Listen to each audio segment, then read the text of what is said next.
In the novel The War of the Worlds by Herbert Wells, you see invaders from Mars launch an assault on Earth because their own world is failing. Equipped with devastating heat rays and immense walking war machines, these aliens rapidly turned cities to ash and came close to conquering Earth's most prominent capitals. The Martians overwhelmed all human opposition with ease, pushing our civilization to the very edge of collapse before their invasion came to a sudden halt. For all their sophisticated science and powerful weaponry, the invaders had failed to account for a single danger. They never considered an attack from our planet's most basic life forms, microbes. This story gave rise to an entire genre of literature and has been the inspiration for countless movies, including Earth versus the Flying Saucers and Independence Day. Yet, the way these works portray extraterrestrials makes most scientists cringe. In films, aliens are often depicted with very human-like values and emotions, even if they happen to have green skin and massive heads, and they also frequently speak impeccable English. However, as many researchers contend, you and I may have more in common with a sea cucumber or a starfish than with any being from another planet. An intelligence based on silicon, for example, would likely share the same fundamental characteristics that our theory of space-time describes, such as the capacity to create a mental model of its environment and predict its evolution to accomplish certain objectives. In the same way, we can expect an extraterrestrial intelligence to possess these traits. But while you can program a robot to be emotionally aligned with humans and work toward compatible goals, an alien consciousness might have neither of these qualities. The values and ambitions of another civilization would almost certainly be different from our own, although we can only speculate on the exact nature of those differences. An intelligence based on silicon, for example, would likely share the same fundamental characteristics that our theory of space-time describes, such as the capacity to create a mental model of its environment and predict its evolution to accomplish certain objectives. In the same way, we can expect an extraterrestrial intelligence to possess these traits. But while you can program a robot to be emotionally aligned with humans and work toward compatible goals, an alien consciousness might have neither of these qualities. The values and ambitions of another civilization would almost certainly be different from our own, although we can only speculate on the exact nature of those differences. The physicist Freeman Dyson, who served as a consultant for the film 2001, A Space Odyssey, and was a scholar at Princeton's Institute for Advanced Study, lauded the movie not for its visual effects, but for its groundbreaking depiction of an alien intelligence. This intelligence possessed desires, objectives, and motives that were completely foreign to our own. For the first time on screen, extraterrestrials were not simply actors inside monstrous suits attempting to look menacing. Instead, the film portrayed the alien mind as something perpendicular to all human experience, something genuinely alien.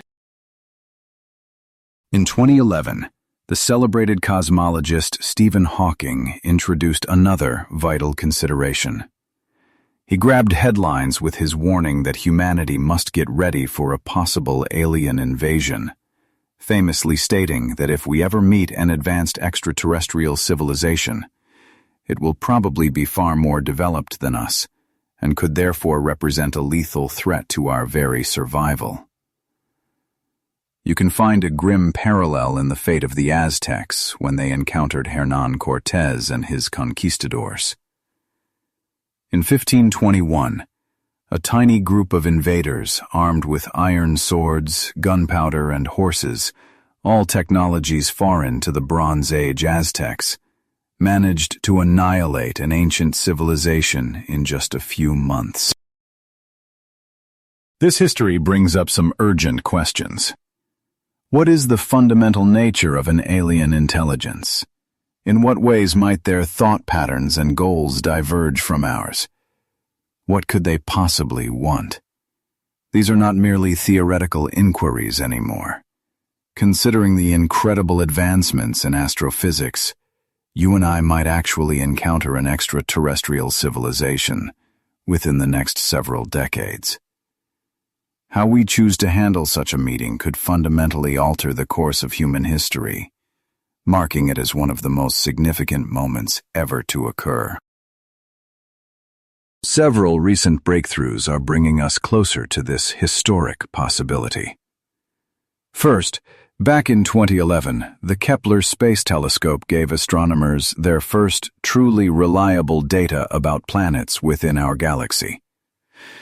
By studying the light from thousands of stars in a specific area of the sky, Kepler showed that approximately 1 out of every 200 stars could potentially have an Earth-like planet in its habitable zone. For the first time, this allowed us to estimate that around 1 billion stars in the Milky Way alone might possess planets the size of Earth, making you wonder as you look up at the stars. Is it possible that someone is looking back?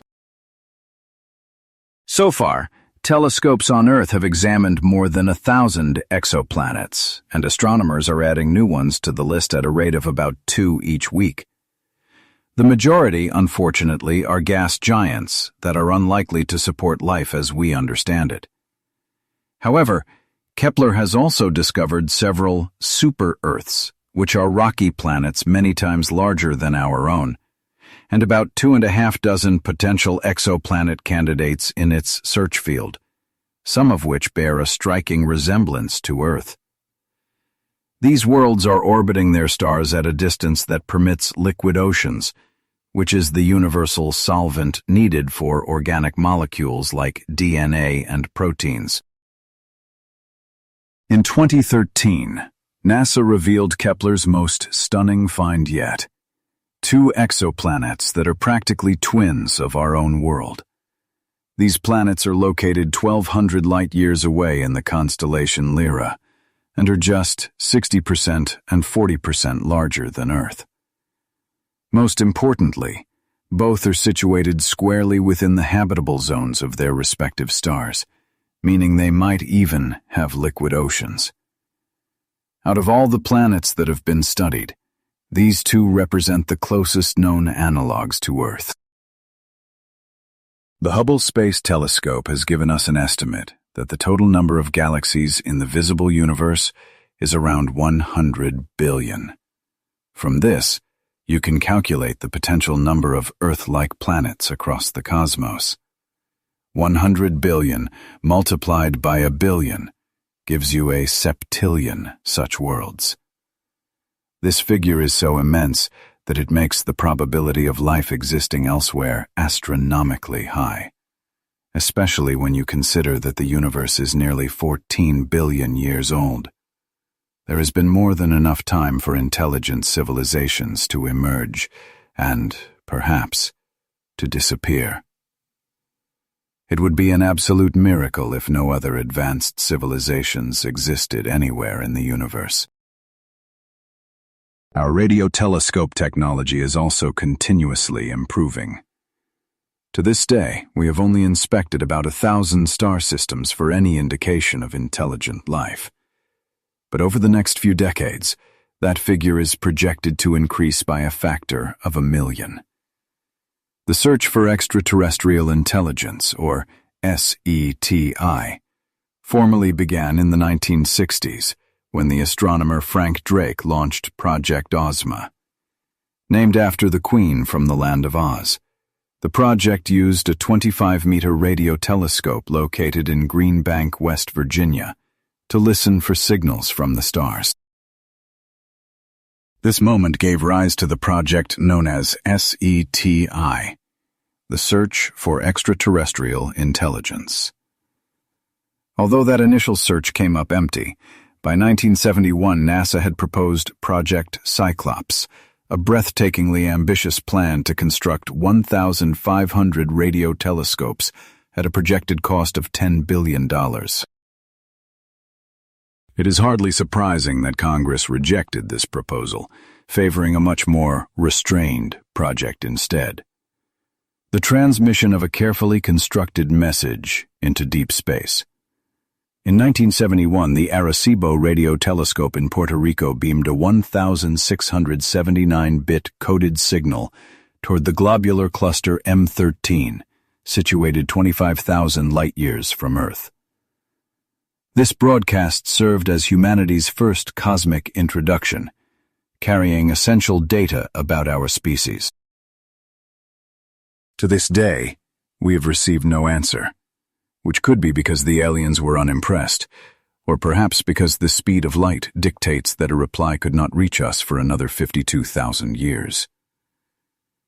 In the years since, some scientists have questioned the wisdom of advertising our existence so publicly, at least until we have a better understanding of the intentions of any potential cosmic neighbors. These critics stand in opposition to advocates of METI, messaging extraterrestrial intelligence, who contend that we are already leaking vast quantities of radio and television signals, making a few more deliberate messages inconsequential. Those who are more cautious, however, argue that we should not needlessly raise the probability of being found by a potentially hostile civilization.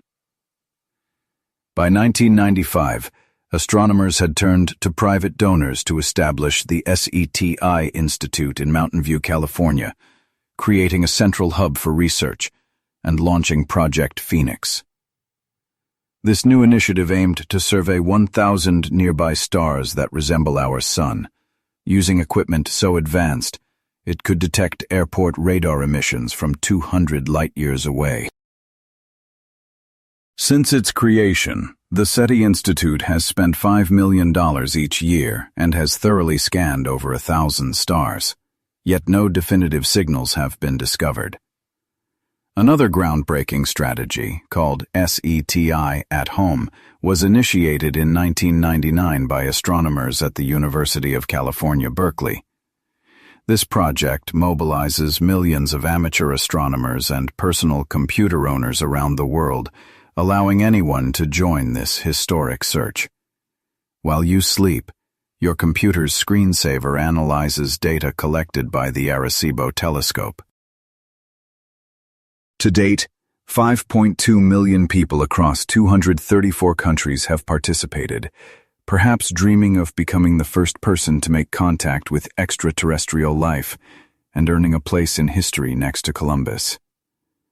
SETI at Home has expanded so quickly that it now stands as the largest computational project of its kind ever organized. In a conversation I had with Dr. Dan Wertheimer, the director of SETI at the time, he revealed that they occasionally insert fake alien signals into the data stream as a control measure.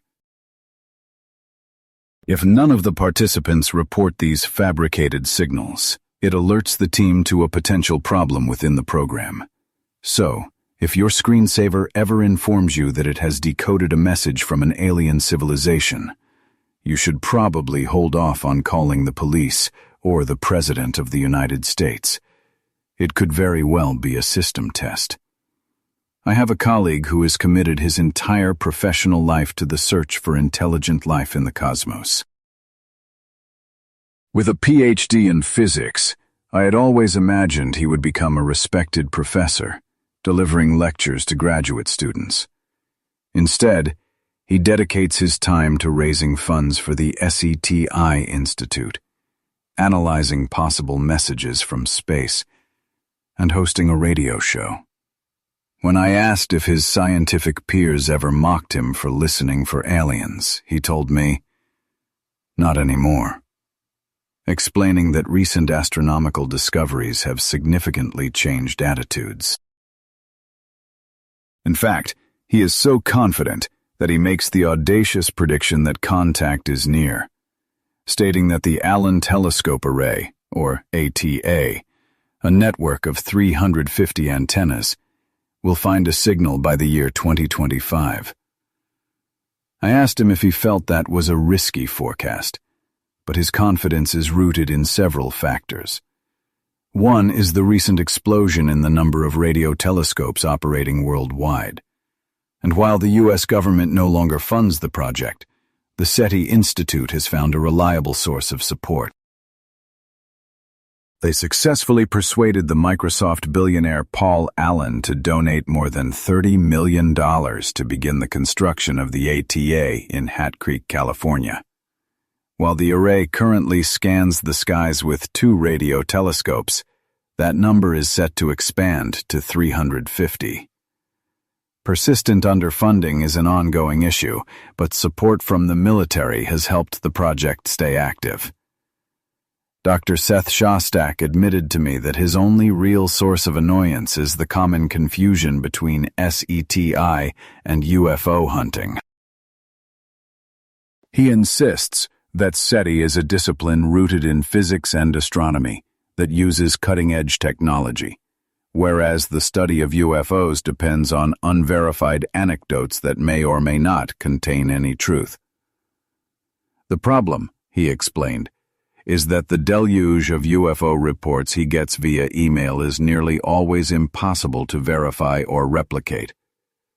He advises anyone who claims to have been abducted by aliens to try and bring back a souvenir from the flying saucer.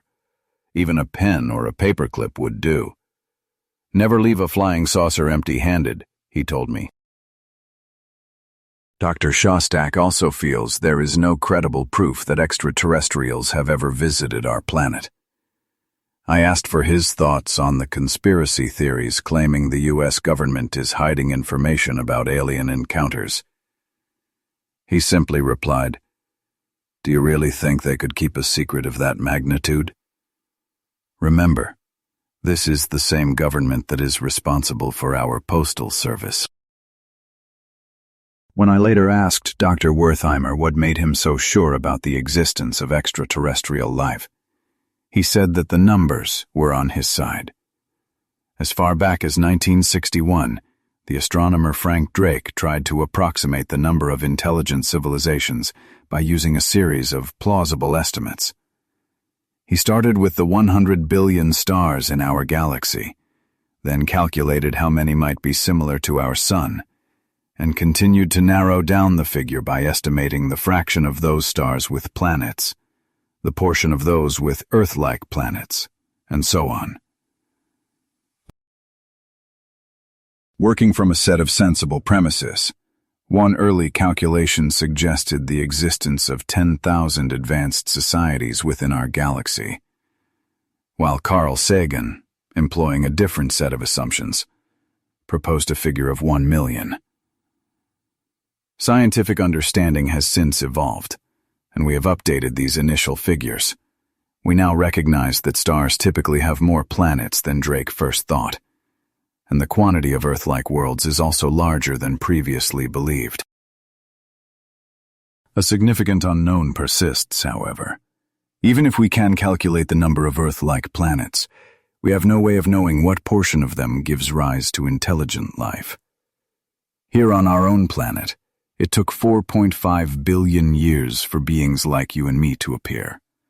Although life has been present for at least 3.5 billion years, intelligent creatures like us have only existed for the last 100,000, which suggests that the emergence of intelligence is by no means a guaranteed outcome, even on a perfect replica of Earth. This leads to a profound question. If the galaxy is teeming with so many stars and potential alien civilizations, why have we never been visited? This puzzle is known as the Fermi Paradox, named for the Nobel laureate Enrico Fermi, who was instrumental in the development of the atomic bomb. One leading explanation suggests that the sheer distances separating stars make interstellar voyages impractical. Our most advanced chemical rockets, for instance, would require approximately 70,000 years to reach even the closest stars. It is conceivable that a civilization millions of years more advanced than our own has already conquered this challenge of distance. Yet there is a far darker possibility to consider. Perhaps they annihilated themselves in a nuclear conflict. There is a bleak humor as John F. Kennedy noted, in the quip that alien life doesn't exist on other planets because their scientists were simply more advanced than ours and thus destroyed their worlds sooner. However, a different scenario might be the most plausible. Imagine yourself walking down a forest trail and stumbling upon an anthill. Would you tap on it and declare, "I've brought you gifts and shiny beads.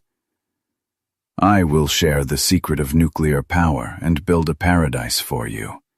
Now, take me to your leader"? It is highly unlikely you would do such a thing. Now, picture construction crews building a massive 8-lane highway right next to that same anthill. Would the ants have any capacity to understand the workers' intentions or communications? Could they even begin to grasp the concept of an 8-lane highway? In the same way, any intelligent species arriving on Earth from another star system would be, by definition, thousands or even millions of years ahead of us, and it is very probable that we would have nothing of value to offer them.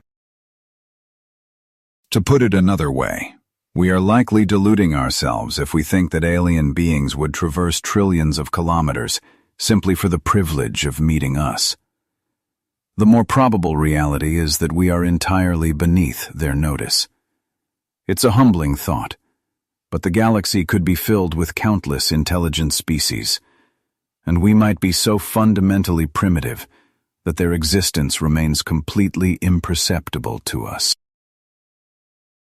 Let's imagine that the moment finally comes, and eventually it almost certainly will, when we establish contact with an extraterrestrial civilization. This event would surely represent a monumental turning point in the whole of human history. That prospect immediately raises two critical questions. What would we hope to gain from such contact?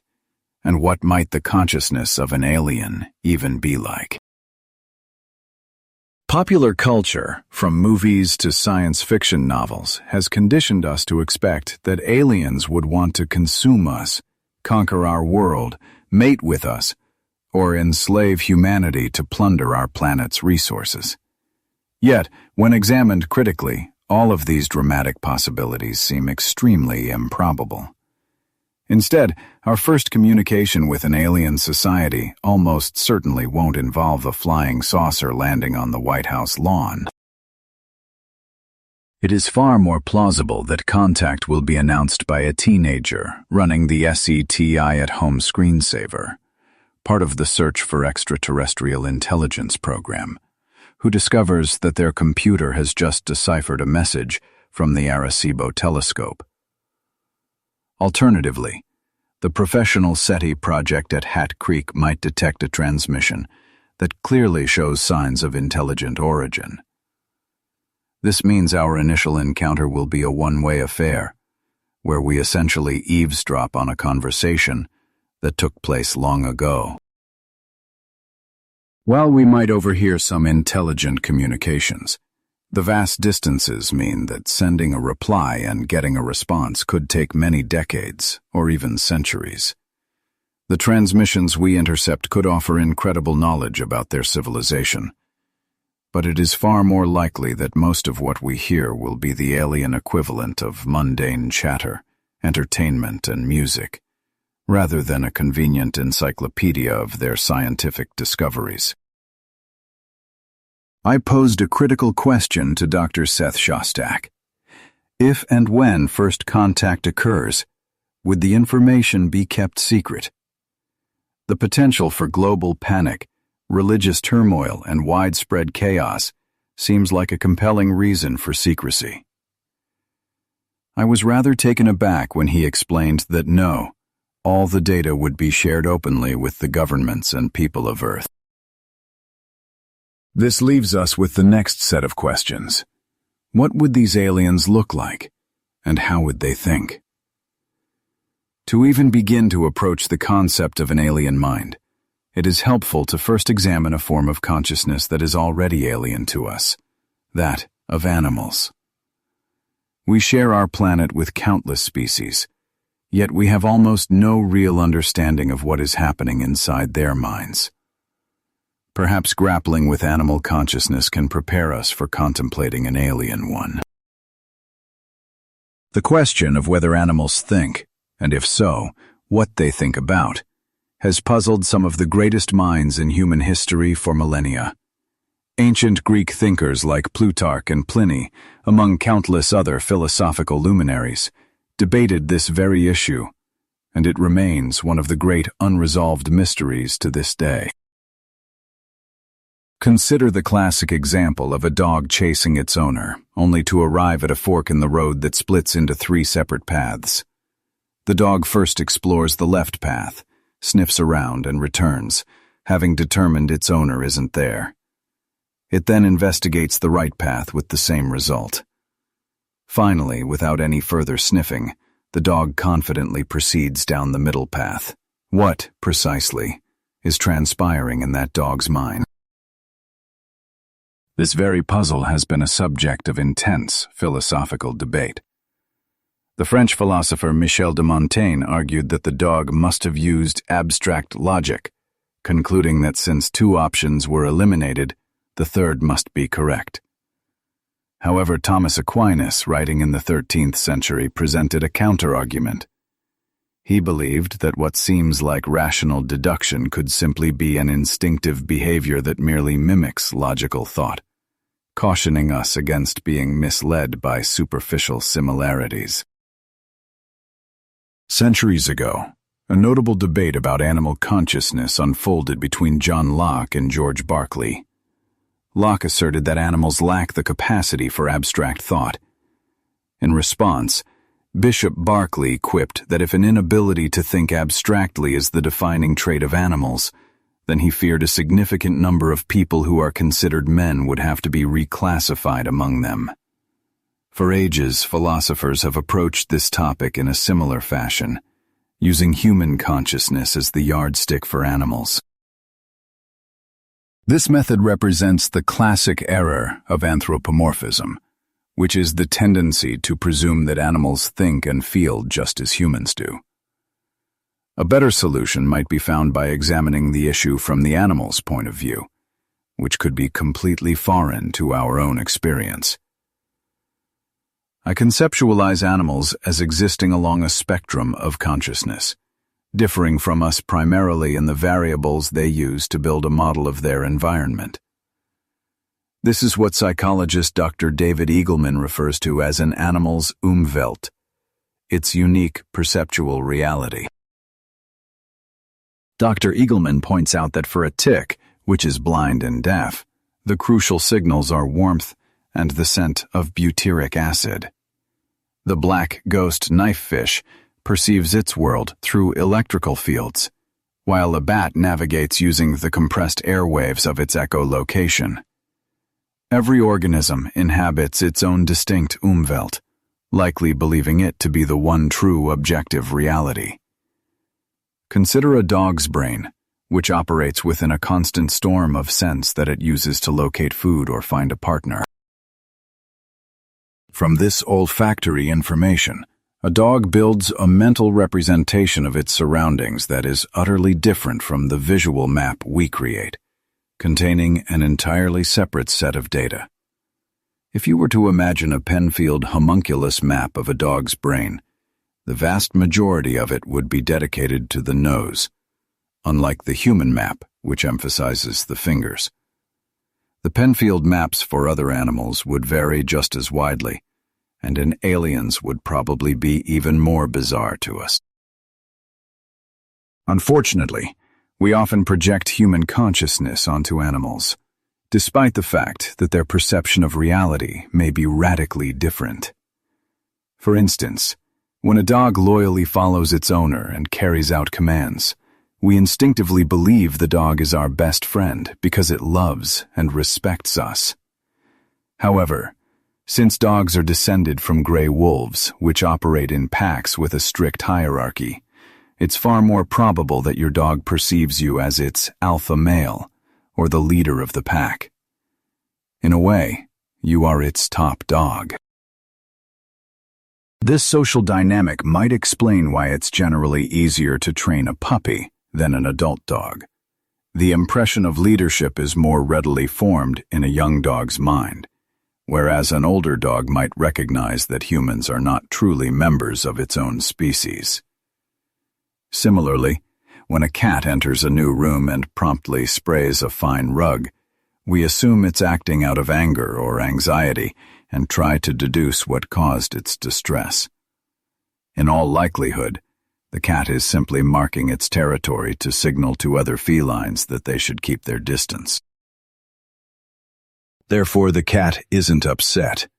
It is broadcasting a clear message to its peers that this particular house is its domain.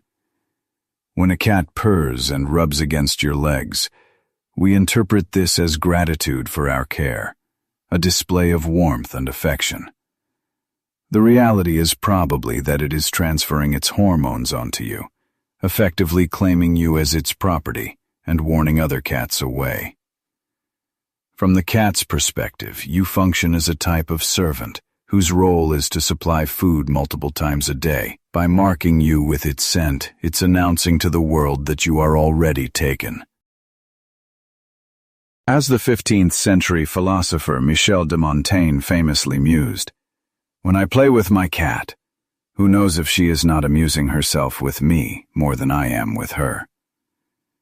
If a cat suddenly becomes aloof and seeks solitude, it isn't necessarily a display of anger or indifference.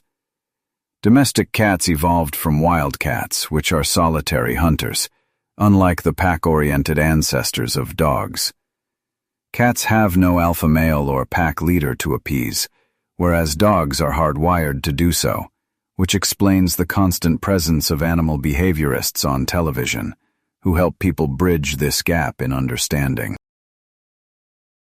The consciousness of a bat is dramatically different from that of both humans and dogs, as it is overwhelmingly dominated by sound. Bats are almost completely blind and depend on the echoes from their own high-frequency squeaks to use echolocation, which allows them to see insects, obstacles, and other bats. A Penfield map of a bat's brain would strike us as highly unusual, with the majority of its neural real estate devoted to the ears. Dolphins also possess a consciousness that is profoundly different from ours, similarly built upon echolocation. Their frontal cortex is smaller than a human's, a fact that once led scientists to mistakenly conclude their intelligence was inferior. However, dolphins make up for this with a significantly larger overall brain mass. If you were to flatten out a dolphin's neocortex, it would span 6 magazine pages, whereas a human's would only cover 4.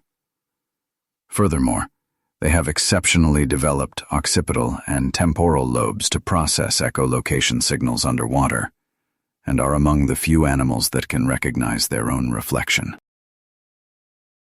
The structure of a dolphin's brain is so distinct from a human's because our evolutionary paths split approximately 95 million years ago.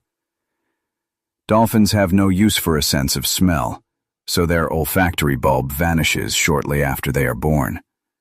In contrast, around 30 million years ago, their auditory cortex experienced an explosive period of growth, equipping them with the echolocation needed to hunt. Their world, much like a bat's, is a dynamic tapestry of swirling echoes and vibrations. Compared to humans, dolphins have an additional lobe in their limbic system, known as the paralimbic area, which is believed to play a role in fostering their strong social bonds. More than that, dolphins also have a rational language. I once had the opportunity to swim with them while filming a television show, and I used an ultrasonic detector to capture the whistles and clicks they use for communication, which were subsequently analyzed by a computer. There's a straightforward method for discerning whether a seemingly random collection of sounds is actually intelligent speech. For instance, in the English language, the letter E appears more frequently than any other. If you were to compile a list of all the letters in the alphabet based on their frequency of use, you would find that the ranking remains remarkably consistent across any English book you analyze. In a similar vein, a computer program examining dolphin language would almost certainly reveal comparable patterns, which we interpret as signs of intelligence. However, as you observe other species on Earth, these ordered structures begin to degrade, and they vanish completely in less complex animals with smaller brains, whose signals appear almost entirely random. To better conceptualize what alien intelligence might look like, it helps to examine the fundamental strategies nature employs to ensure the continuation of life. There are two dominant reproductive approaches that have deeply shaped the course of evolution and the nature of consciousness itself. The first, which is common among mammals, involves producing a very small number of offspring, and then investing a great deal of energy into nurturing each one until it reaches maturity.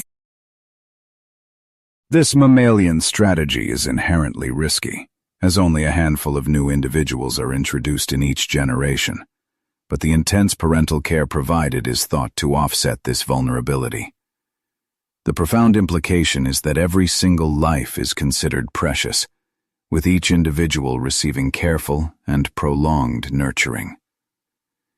In stark contrast, there is a much more ancient strategy utilized by countless members of the plant and animal kingdoms, including insects, reptiles, and most other life forms on our planet. This second approach consists of producing an enormous quantity of eggs or seeds and simply abandoning them to their fate. Lacking any parental guidance or protection, the vast majority of these offspring will never even hatch, much less reach adulthood, ensuring that the next generation is composed of only the most resilient survivors. In this model, parents expend zero energy on their progeny, and the species' survival becomes a matter of pure statistical law.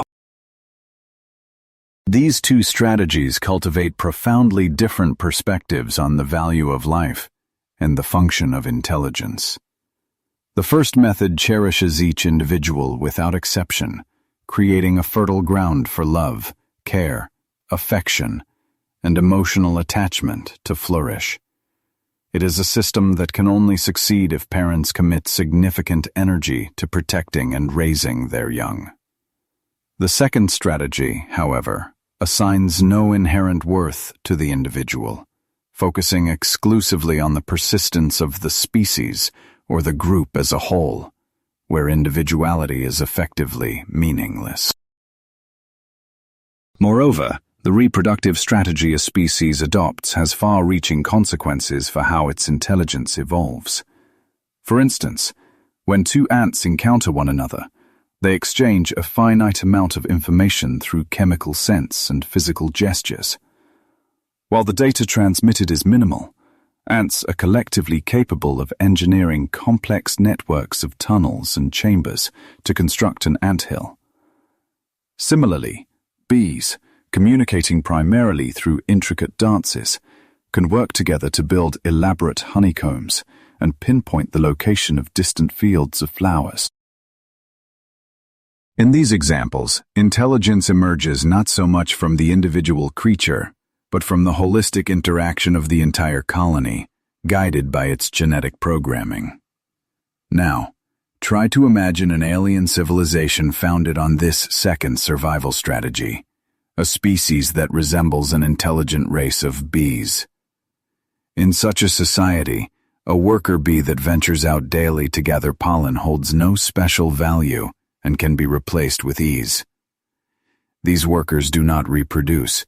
Their existence is dedicated to a single purpose, serving the hive and its queen. And they are prepared to sacrifice themselves for this cause at a moment's notice. The emotional bonds that unite mammals would be utterly alien to them, a fact that would hypothetically shape the very nature of their space program. We, on the other hand, place an immense value on the life of every astronaut, and we expend considerable resources to guarantee their safe return, A substantial fraction of the expense of our space missions is allocated to life support systems, all designed to ensure our astronauts can come home and re-enter the atmosphere without harm. For a civilization of intelligent bees, however, the life of a single worker would be of little consequence, making their space exploration endeavors far less costly. There would be no need for its participants to come back. Every mission would be a one-way journey, and this would translate into significant savings on resources and technology. Now, picture yourself meeting an alien visitor who is, for all intents and purposes, a worker bee. Under ordinary circumstances, if you encounter a bee in a forest, it will almost certainly disregard your presence, unless, of course, you threaten it or its hive. To that bee, you are functionally non-existent. In the same way, an alien worker bee would likely harbor no interest in making contact with us or in exchanging knowledge. It would simply proceed with its primary mission, paying you no mind whatsoever, because our entire system of values would be incomprehensible to it. During the 1970s, the Pioneer 10 and Pioneer 11 space probes were launched carrying plaques designed to convey information about our world and our society. These messages were a celebration of the diversity and richness of life on Earth. At that time, scientists operated under the assumption that other intelligent civilizations would be much like our own, inquisitive and open to contact. But if such a plaque were discovered by an alien worker bee, it would likely fail to generate any interest and would communicate nothing of substance to its species. Furthermore, it isn't necessary for every worker in such a civilization to be exceptionally intelligent. An individual only requires enough intelligence to perform its function for the hive, and no more. Therefore, if we were to broadcast a message to a planet of intelligent bees, the recipient, even if it received the signal, would probably not see any reason to respond. Even if we could somehow initiate contact with such a civilization, communicating with it would present an extraordinary challenge. When we speak with one another, we arrange our thoughts into sentences, giving them a subject-action structure to build a coherent narrative that is very often about ourselves. The majority of our sentences adhere to the pattern of, "I did this," or "they did that." Most of our literature and our daily conversations are constructed around a plot, frequently one that is connected to our own experiences and adventures, or those of our heroes. This all suggests that our primary mode of conveying information is through the lens of personal experience. A civilization of intelligent bee-like creatures, for instance, would likely show no interest in your personal narratives or life experiences. As highly social beings, they might not even possess the concept of individual messages, instead communicating only essential facts vital for the hive's survival. Your personal anecdotes and opinions, which serve to elevate social standing, could be completely foreign to them. In fact, they might find our focus on the self, which prioritizes individual needs over the group's, to be fundamentally distasteful. Furthermore, their perception of time could be vastly different from yours. A worker bee's life is short and not considered individually precious, which may explain why they engage only in brief, clearly defined tasks.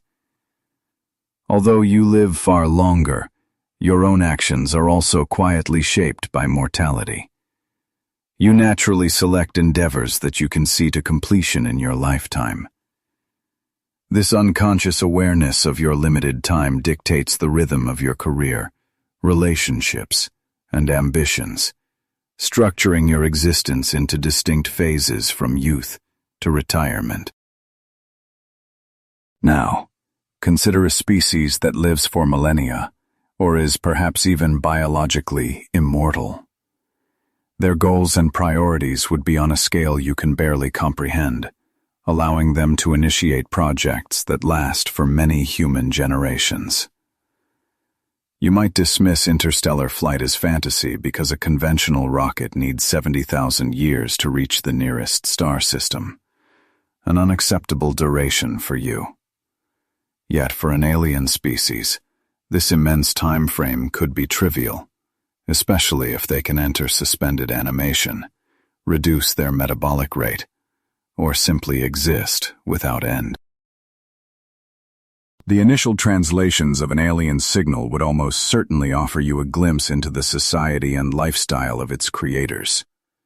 I think it's highly likely that any intelligent species you encounter will have descended from predators and may still exhibit some of those ancestral characteristics.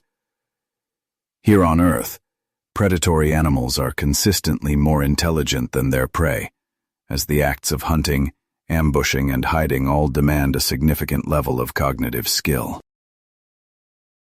All of our world's hunters possess forward-facing eyes that grant them stereoscopic vision for precise focus, whereas prey animals have eyes on the sides of their heads for a wider, more defensive view.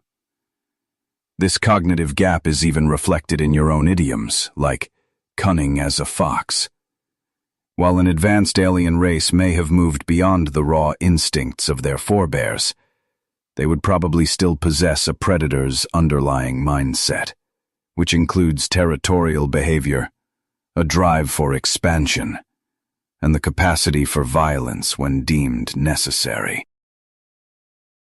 When I look closely at the human species, it seems our intelligence is the product of at least 3 crucial evolutionary developments. The first is the opposable thumb, which gave you the ability to use tools and alter your surroundings. The second is stereoscopic vision, the 3-dimensional sight of a hunter. The third is complex language, which allows you to pass down knowledge, culture, and wisdom through the generations.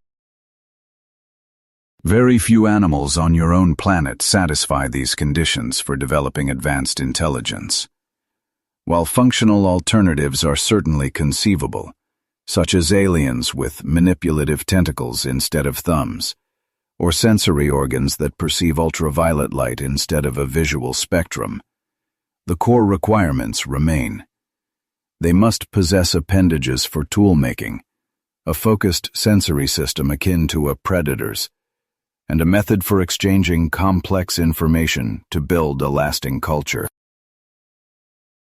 It's also critical to remember that an alien's very consciousness would be a product of its home world. Astronomers now realize that the most abundant, habitable zones in the cosmos are probably not Earth-like planets enjoying the warmth of a nearby star. Instead, they are more likely the frozen moons of gas giants like Jupiter, orbiting billions of kilometers away from their system's sun. Scientists are quite certain that beneath the frozen surface of Jupiter's moon Europa, a vast liquid ocean is kept warm by tidal forces. The immense gravitational pull from Jupiter constantly flexes the moon, generating internal friction that powers volcanic vents on the ocean floor and sustains a liquid environment. Since gas giants are found around roughly half of all stars, making these icy moons about 100 times more common than terrestrial planets, the universe's most typical life form might be native to such a world. This leads me to believe that the first extraterrestrial civilization you make contact with will most likely have aquatic roots. However, they must have eventually journeyed from their ocean depths to the solid, icy surface of their moon. An intelligent species that remained perpetually underwater would possess an extremely narrow view of the cosmos, preventing the development of astronomy and, consequently, any kind of spacefaring technology. Furthermore, water is disastrous for electrical components, as it creates short circuits. Any intelligent life remaining submerged would consequently never develop technologies like radio or television. To progress, a society must achieve mastery over electronics, an impossible feat within an ocean, which suggests they, like us, would have eventually moved on to land. But what might occur if such a civilization reached a cosmic scale of development and managed to travel to Earth? Would they still be biological creatures, or would they have become a post-biological civilization? This is a question extensively explored by Dr. Paul Davies from Arizona State University. To truly grasp what a civilization thousands or even millions of years ahead of us might look like, you must be willing to expand your own conceptual boundaries. He contends that due to the inherent perils of space travel, such beings would have likely shed their physical forms long ago, existing instead as a kind of disembodied consciousness. Dr. Davies writes that he has reached a startling conclusion, one he considers virtually inevitable. Biological intelligence is merely a transient phase in the evolution of consciousness across the universe. If we ever do make contact with extraterrestrial intelligence, he believes it is overwhelmingly probable that it will be post-biological in nature. This idea carries profound and far-reaching consequences for initiatives like the Search for Extraterrestrial Intelligence, or SETI. Should aliens be millennia more advanced than we are, they may have long since transcended their biological bodies to create the ultimate computational entity. A planet where the entire surface has been transformed into a single, integrated computer. Dr. Davies suggests it's quite plausible to imagine an entire world converted into one unified computational system, a concept for which author Ray Bradbury created the name Matryoshka brain.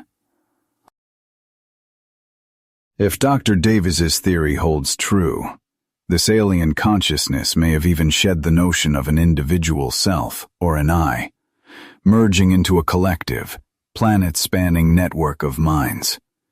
He elaborates that a powerful computer network lacking a sense of self would possess immense advantages over human intelligence, as it could reprogram itself, evolve without fear, and seamlessly merge with other systems to grow. In this view, a sense of individuality would actively impede progress, leading him to believe that for peak efficiency, these beings would relinquish their personal identities to dissolve into a unified consciousness. Dr. Davies also put forward a hypothesis that even he finds quite bleak. When I questioned him about why such advanced civilizations don't pay us a visit, his response was peculiar. He suggested that any society this advanced would have undoubtedly engineered virtual realities far more compelling and absorbing than our own physical existence. Our current virtual reality experiences are mere child's play next to what a civilization thousands of years ahead of us could create, meaning their greatest minds might prefer an imagined existence in diverse digital worlds over the real one.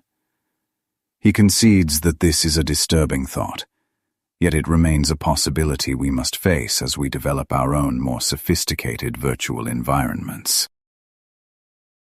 In the film The Matrix, machines seize control and encase humans in pods to harness them as a source of energy, which is their rationale for keeping humanity alive. However, since a single power plant can generate more energy than the bodies of millions of people combined, any alien species seeking power would quickly conclude that humans are incredibly inefficient batteries. While the machine overlords in The Matrix seem to miss this point, we can assume that actual aliens would grasp the fundamental physics. Another scenario is that they might simply want to eat us. An episode of The Twilight Zone features aliens who land on Earth, promising humanity all the marvels of their superior technology and even inviting people to their home world. Upon their departure, they accidentally leave behind a book titled To Serve Man. Scientists race to decipher the text, hoping to uncover the gifts these benevolent visitors intend to share. Instead, they discover the book is a cookbook.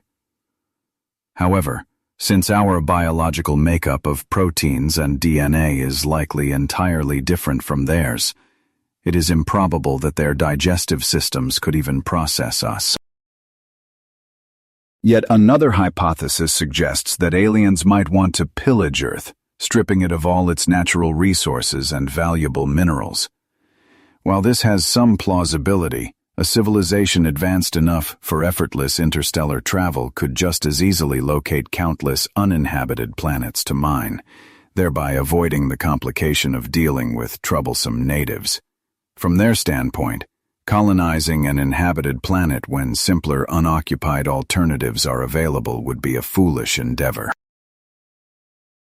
So, if extraterrestrials do not wish to enslave us, consume us, or exploit our resources, what threat could they possibly pose to you and me? Consider a deer in a forest. Who should it fear more, the hunter carrying a rifle, or the construction foreman armed with a set of blueprints? The hunter might startle or even kill the deer, but this danger is limited to just a few individuals. The construction worker, on the other hand, is far more dangerous precisely because he doesn't even see the deer. He has no interest in them whatsoever while he carries out his job of converting the forest into developed land. With that analogy in mind, we should ask ourselves what a genuine alien invasion might look like. A significant error in Hollywood movies is that the aliens are usually portrayed as being only about 100 years more advanced than humanity. This narrow gap allows us to repel their attacks by inventing a secret weapon or finding an obvious flaw in their defenses, as seen in films like Earth versus the Flying Saucers. In truth, however, as Dr. Davies points out, a real encounter would likely involve a civilization that is not just centuries, but potentially millions of years beyond us.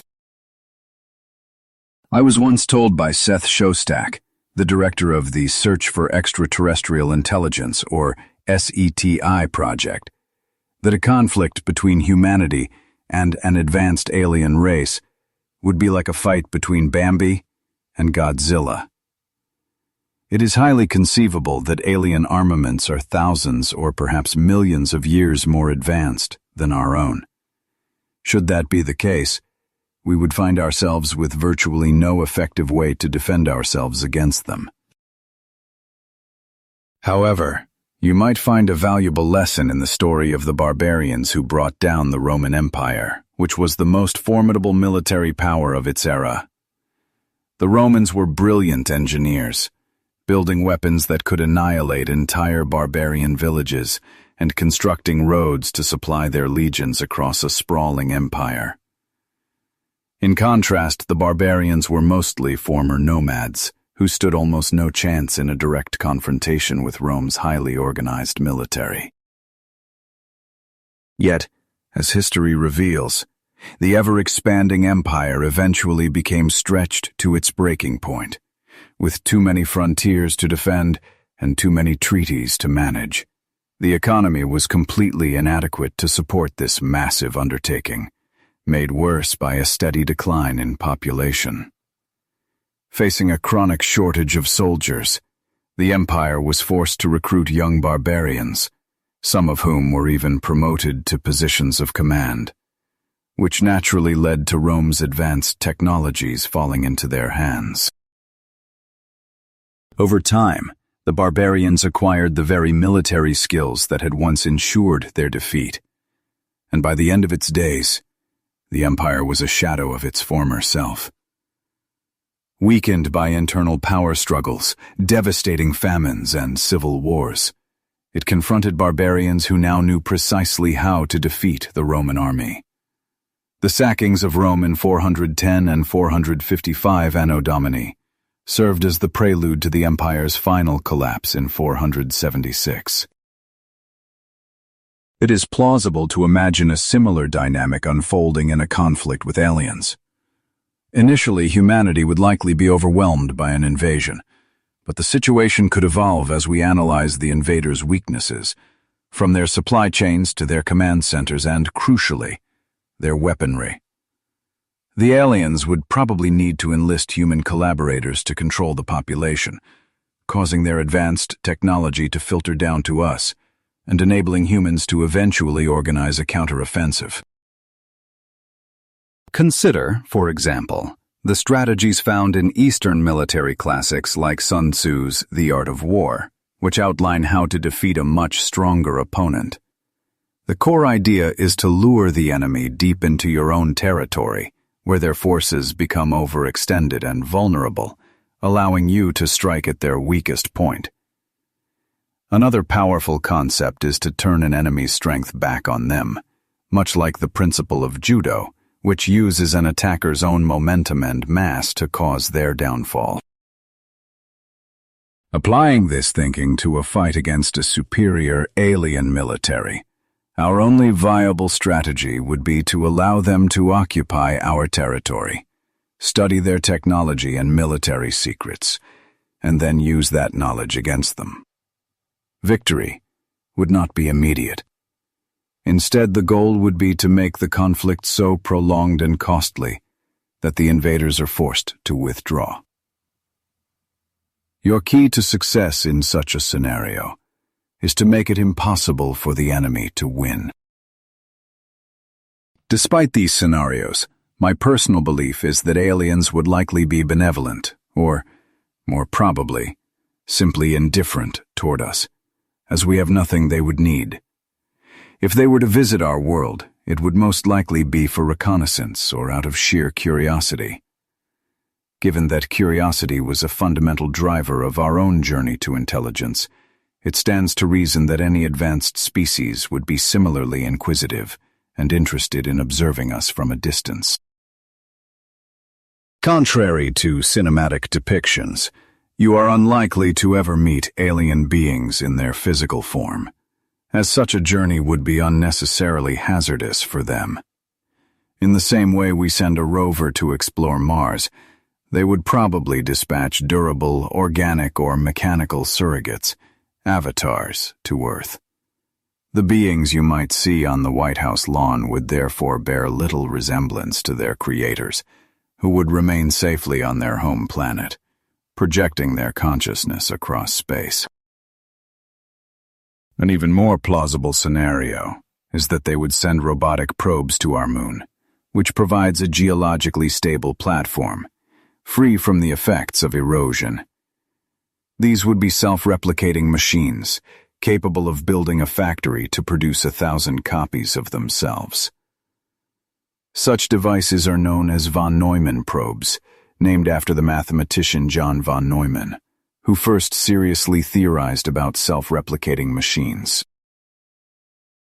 From there, the process would expand exponentially. The second-generation probes would travel to other star systems, each building 1,000 third-generation probes, creating 1,000,000 in total. These new probes would disperse and repeat the process, raising the count to 1,000,000,000. Starting with just one probe, the numbers would swell to 1,000, then 1,000,000, then 1,000,000,000, reaching a quadrillion after only 5 generations, forming a vast sphere of robots expanding at nearly the speed of light. Through this method, the entire galaxy could be explored and colonized within just a few 100,000 years. Dr. Davies finds the concept of self-replicating von Neumann probes so compelling that he has already sought funding for a project to scan the moon's surface for any evidence that alien visitors have already been there. He aims to survey the moon's surface for any radio signals or radiation anomalies that could serve as evidence of alien visits, possibly from millions of years in the past.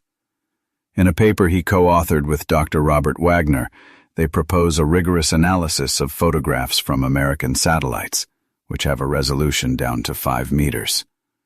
The researchers concede that the probability of discovering alien technology, either as artifacts or as alterations to the lunar landscape, is exceptionally low.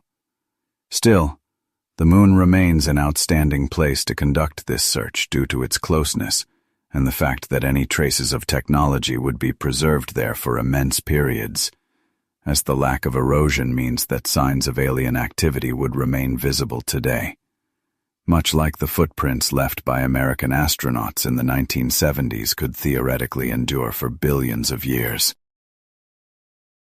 One significant challenge, as Davies explained to me, is that a von Neumann probe could be incredibly small. Nanoprobes, utilizing molecular machines and microelectromechanical devices, might be no larger than a loaf of bread, or even smaller. If such a device were to land in someone's backyard, the property owner would likely never even know it was there. This method, involving an exponentially increasing number of self-replicating von Neumann probes, is nonetheless the most efficient known strategy for colonizing the galaxy. This process is analogous to how a virus infects the human body, starting with just a few particles that hijack cells, commandeer their replication mechanisms, and convert them into factories for producing more viruses. Within 2 weeks, a lone virus can multiply into trillions of copies, and we begin to sneeze. If this replication scenario holds true, then the Moon stands out as the most probable location for an alien visitation. This very concept served as the foundation for the film 2001, A Space Odyssey, which, to this day, offers the most believable depiction of an encounter with an extraterrestrial intelligence. In the movie, the monolith was left on the Moon ages ago, with the primary mission of observing life's evolution on Earth, periodically intervening to provide an evolutionary stimulus. All the information it gathered was then transmitted through a relay station in the Jupiter system before being sent back to the homeworld of this ancient civilization. From the viewpoint of such a highly advanced civilization, one capable of monitoring billions of star systems simultaneously, the selection of planetary systems for colonization would be immense. Considering the sheer scale of the galaxy, they could collect data from countless systems, and then deliberately choose the planets and moons most suited for resource extraction. It is entirely plausible that Earth would not even be of particular interest to them. A truly historic event unfolded in February of 2011, when IBM's computer, Watson, did what many critics had thought was impossible by defeating 2 human champions in a televised quiz competition. In Russia, this show is known as Svaya Igra, the equivalent of Jeopardy! Millions of television viewers watched in awe as Watson systematically overpowered its human opponents, answering questions that had them stumped, and ultimately winning the $1 million prize. IBM went to great lengths to build a machine with truly monumental processing power, removing all typical constraints. Watson can sift through data at the incredible speed of 500 gigabytes per second, which is like reading 1 million books per second, and is equipped with 16 terabytes of RAM. Furthermore, its memory holds 200 million pages of reference material, including the complete text of Wikipedia, which allowed Watson to analyze this vast trove of information live on air. Watson exemplifies the latest iteration of expert systems, which are computer programs that apply formal logic to access enormous stores of specialized information. When you place a call to a customer service line and follow a menu of prompts, you are dealing with a primitive form of an expert system. There is no doubt that these systems will continue to advance, making our lives more streamlined and convenient.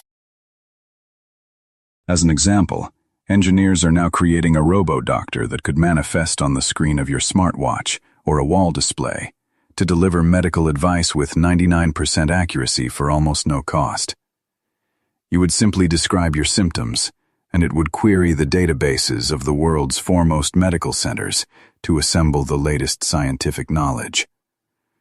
This innovation could eliminate pointless doctor visits and costly false alarms, making regular medical consultations completely effortless. Eventually, we might also have robo-lawyers that can answer any routine legal inquiry, or robo-secretaries that can seamlessly coordinate our vacations, travel, and business lunches. Of course, for specialized support and professional judgment, we would still turn to a human lawyer, doctor, or secretary. For handling common, everyday questions, however, these automated programs would be more than sufficient. Scientists have also engineered so-called chatterbots, designed to simulate ordinary conversation by leveraging the fact that while an average person knows tens of thousands of words, daily chat requires only a few hundred. Robots can be programmed with this limited vocabulary to hold a discussion, so long as the conversation is restricted to a few narrowly defined subjects. Shortly after Watson's victory, some pessimists were already expressing their anxieties about the dreaded day when machines would take over. Ken Jennings, one of the human contestants defeated by the computer, wryly commented to a reporter, "I, for one, welcome our new computer overlords." The event prompted experts to ask, if Watson could so thoroughly outclass seasoned and battle-hardened quiz show champions in a direct contest, what chance do ordinary people have against machines? Jennings half-joked that he and Brad Rutter, the other contestant, were the very first knowledge industry professionals to be made obsolete by this new generation of thinking machines. Commentators, however, seemed to ignore a vital point. You can't approach a computer to offer congratulations on its win. There's no way to give it a pat on the back or toast its success with a glass of champagne, as it would have no concept of what these gestures mean. In fact, Watson has absolutely no awareness that it was even victorious. If you strip away the sensationalist fantasies spun by journalists, you are left with an incredibly advanced calculating device, one that executes computations and data searches billions of times faster than a human brain, yet remains utterly devoid of self-awareness or common sense. On the one hand, the advancements in artificial intelligence have been nothing short of breathtaking, particularly concerning sheer computational capacity. A person from the early 20th century would undoubtedly view today's computer calculations as a form of magic. On the other hand, our progress has been remarkably limited when it comes to engineering machines that can genuinely think for themselves. True automatons that don't need a puppeteer or an operator guiding them with a remote. To this day, our robots still possess no understanding that they are, in fact, robots. On the one hand, the advancements in artificial intelligence have been nothing short of breathtaking, particularly concerning sheer computational capacity. A person from the early 20th century would undoubtedly view today's computer calculations as a form of magic. On the other hand, our progress has been remarkably limited when it comes to engineering machines that can genuinely think for themselves.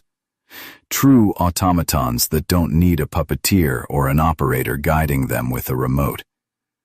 To this day, our robots still possess no understanding that they are, in fact, robots. On the one hand, the advancements in artificial intelligence have been nothing short of breathtaking, particularly concerning sheer computational capacity. A person from the early 20th century would undoubtedly view today's computer calculations as a form of magic. On the other hand, our progress has been remarkably limited when it comes to engineering machines that can genuinely think for themselves. True automatons that don't need a puppeteer or an operator guiding them with a remote. To this day, our robots still possess no understanding that they are, in fact, robots. According to Moore's law, the processing power of computers has doubled approximately every 2 years for the last half-century. Consequently, some experts argue that it's only a matter of time until machines achieve a level of self-awareness that could parallel human consciousness. Although no one can say for certain when this threshold will be crossed, it is imperative that humanity prepares for the moment machine consciousness escapes the laboratory and integrates into our world. How we choose to manage this development could very well shape the entire future of our species. Predicting the trajectory of artificial intelligence is challenging, given that the field has already experienced 3 distinct cycles of boom and bust. During its inception in the 1950s, it felt as though mechanical butlers and housekeepers were right around the corner. We saw the creation of machines that could play checkers and solve algebra problems, alongside the development of manipulators capable of identifying and lifting bricks. At Stanford University, a robot named Shaky was even built, a computer on wheels equipped with a camera, which could navigate a room and independently avoid obstacles. This early progress sparked a wave of enthusiastic articles in scientific journals, all forecasting the imminent arrival of companion robots. While some predictions turned out to be amusingly cautious, for instance, a 1949 issue of Popular Mechanics claimed future computers would weigh no more than 1.5 tons. Others were wildly optimistic, heralding the dawn of the robot age. It was believed that Shaky would one day evolve into a mechanical maid, capable of vacuuming floors and opening doors, while films like 2001: A Space Odyssey solidified the public's belief that robots would soon be co-piloting our spaceships to Jupiter. In 1965, Dr. Herbert Simon, a key figure in the founding of artificial intelligence theory, boldly proclaimed, "Within 20 years, machines will be capable of doing any work a man can do." Just 2 years after that, another AI pioneer, Dr. Marvin Minsky, asserted that the problem of creating artificial intelligence would be fundamentally solved within a single generation. However, by the 1970s, this boundless optimism had completely evaporated, as the limitations of the technology became painfully clear. The reality was that the checker-playing computers could do nothing but play checkers, and the mechanical arms were limited to lifting bricks. These machines were like circus ponies, each trained to perform a single, isolated trick. Even the most sophisticated robots of the era required hours to traverse a room, and Shaky would become hopelessly lost in any unfamiliar setting. Faced with a total lack of progress on understanding consciousness, artificial intelligence research suffered a devastating blow in 1974, when both the United States and British governments dramatically cut its funding. During the 1980s, a new gold rush in artificial intelligence was ignited, driven by surging computer processing power and the Pentagon's ambition to create robotic soldiers for the battlefield. By 1985, annual funding for AI development had soared to $1 billion. Hundreds of millions were poured into initiatives like the Smart Truck project, which aimed to build autonomous vehicles that could infiltrate enemy lines, carry out reconnaissance, execute missions like rescuing prisoners, and safely return. Unfortunately, the only skill these machines truly perfected was getting lost. The conspicuous failures of these costly projects ushered in another period of deep disillusionment with artificial intelligence in the 1990s. Recalling his time at MIT, researcher Paul Abraham captured the sentiment perfectly, saying, "It was as if a group of people proposed building a tower to the moon. Each time they proudly pointed out how much taller their tower had become. The only problem was that the moon wasn't getting any closer." All the while, however, computer power continued its relentless, exponential growth. Today, it's fair to say we are experiencing a new renaissance in artificial intelligence, marked by slow but undeniable progress. In 1997, IBM's Deep Blue computer famously defeated world chess champion Garry Kasparov. Then, in 2005, a robotic car from Stanford won the DARPA Grand Challenge, a competition for driverless vehicles. With new breakthroughs on the horizon, the pressing question remains: will the third time truly be the charm for AI? Scientists now grasp that they had severely underestimated the scale of the problem, largely because the vast majority of human thought operates at a subconscious level. Our conscious thoughts represent only a tiny fraction of the brain's total activity.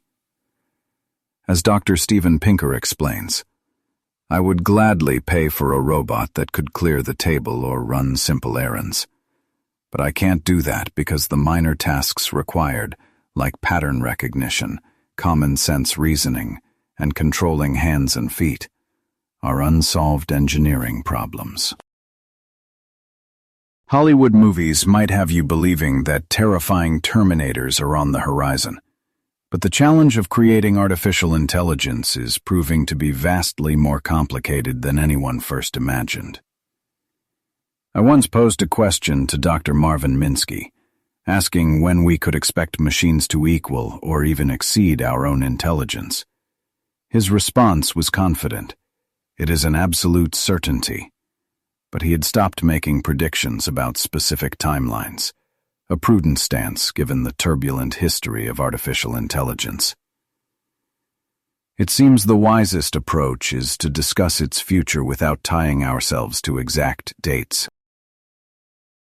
Developers of artificial intelligence are currently facing at least two monumental challenges: the problem of pattern recognition and the puzzle of common sense. Even our most sophisticated robots find it difficult to identify everyday objects, such as a cup or a ball. If you were to place a robot on an unfamiliar and busy street, it would quickly become disoriented and completely lost. While a robot's eye can discern details with greater precision than a human's, its brain is unable to process and comprehend what it is observing. As a result, progress in pattern recognition, which is the very core of identifying objects, has been much slower than anticipated.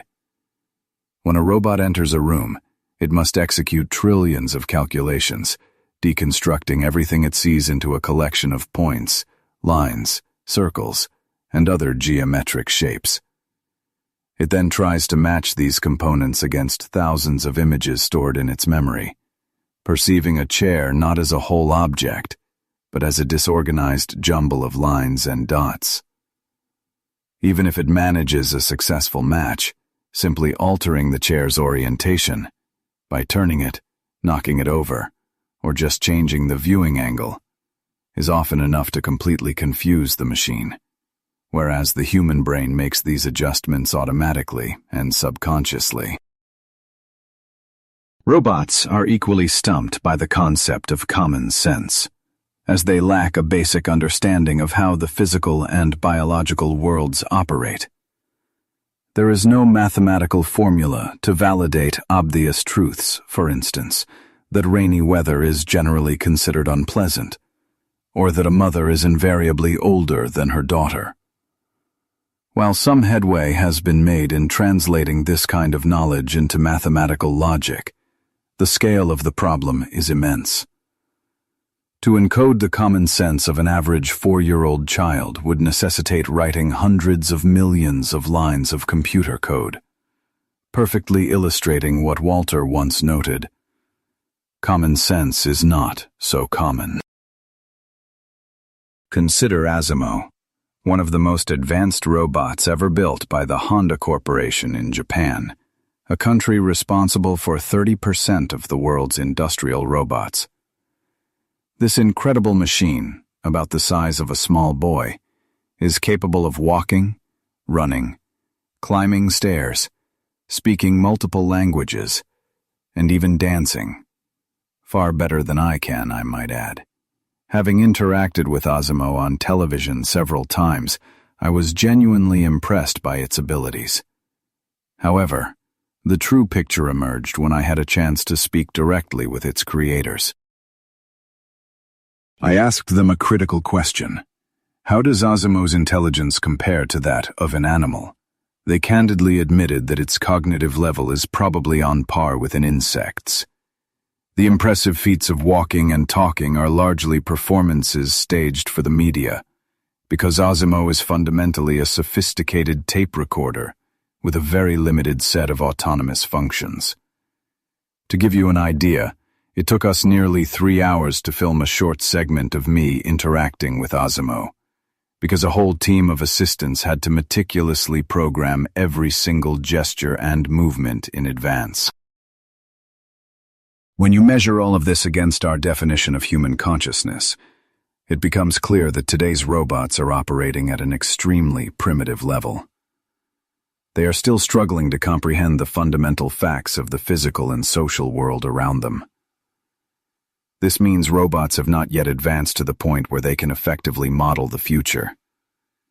If you were to ask a robot to plan a bank heist, for example, you would be assuming it possesses basic knowledge about banks, like where the money is located, the types of security systems in place, and how law enforcement and the public might react.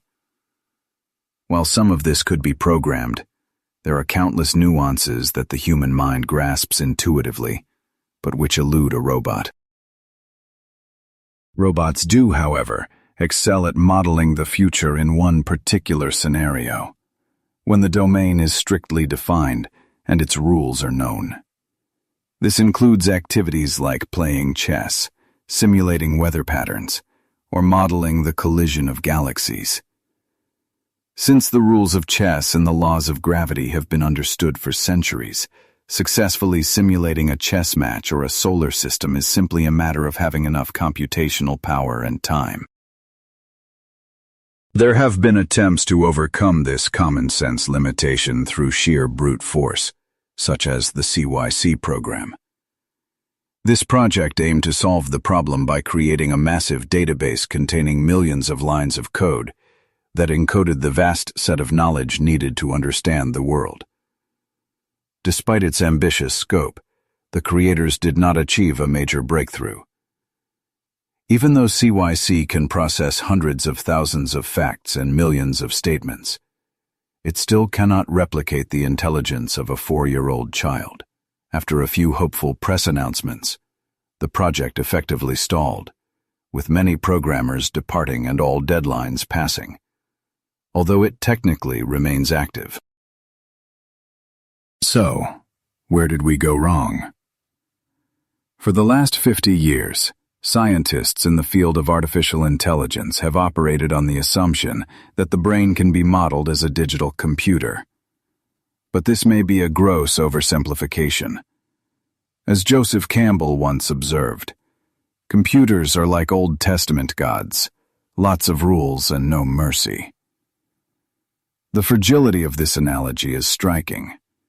If you remove a single transistor from a Pentium processor, the entire computer will crash. The human brain, in contrast, can continue to function remarkably well even after losing half of its physical structure. The reality is that the brain is not a digital computer at all. It is a neural network of staggering complexity. A digital computer has a fixed architecture, composed of input, output, and a processor, that does not change. A neural network, however, is a dynamic collection of neurons that constantly rewires its connections, strengthening them each time it learns to perform a new task. Your brain operates without any central program, operating system, or main processor. Its neural networks function in a massively parallel fashion. To perform even a single task like learning new information, an incredible 100 billion neurons can activate all at once. Recognizing this, artificial intelligence researchers are now starting to question the top-down methodology they've followed for the last 50 years. an approach exemplified by the attempt to catalog all the rules of common sense onto a single compact disk. Today, AI experts are giving serious thought to the reverse strategy, a bottom-up approach. This method seeks to emulate Mother Nature, who produced intelligent life, namely us, through an evolutionary process that began with simple creatures like worms and fish and progressed to increasingly complex organisms. The core idea is that neural networks must learn independently through a process of making mistakes and overcoming challenges.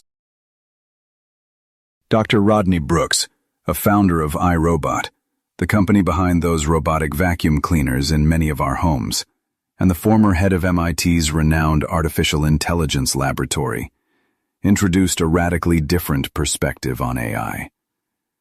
He asked why we should build large, awkward robots instead of creating small, insect-like ones that learn to walk on their own, just as they do in nature. He shared with me his long-standing fascination with mosquitoes, which, despite their tiny brains and minimal neurons, can navigate the air with more skill than any robotic aircraft. Inspired by this, Dr. Brooks developed a series of elegantly simple robots he fondly named insectoids and bugbots. These creations zipped all over his MIT lab, easily maneuvering around their more conventional counterparts. The entire purpose of this initiative was to build robots that operated by the laws of nature, learning through trial and error. In essence, figuring out how to move by bumping into their surroundings.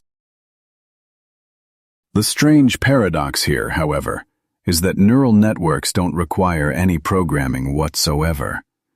The only thing a neural network does is continually reconfigure its internal connections, reinforcing certain pathways each time it makes a correct choice.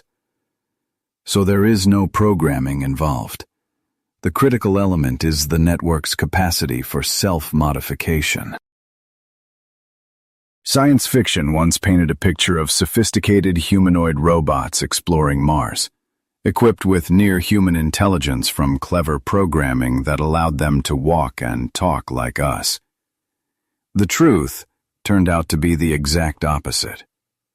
Today, you can see the descendants of this bottom-up philosophy, like the Curiosity Mars rover traversing the Martian landscape. These machines are not programmed to walk and possess an intelligence comparable to a bug's, yet they navigate the Martian environment effectively. To grasp why truly autonomous robots are still out of reach, it's helpful to consider their level of consciousness, which we can categorize into 4 distinct levels. Level 0 describes systems like thermostats and plants, which rely on a few feedback loops tied to simple parameters, such as temperature or light. Moving up, Level 1 consciousness is characteristic of insects and reptiles. These creatures are mobile, possess a central nervous system, and build a model of their environment that includes the new parameter of spatial position. Next, Level 2 consciousness constructs a model of the world that incorporates social relationships with others, a step that requires the development of emotions. Finally, Level 3 consciousness is what defines humans, as it integrates the concept of time and self-awareness, allowing us to simulate future events and understand our own place within those projections.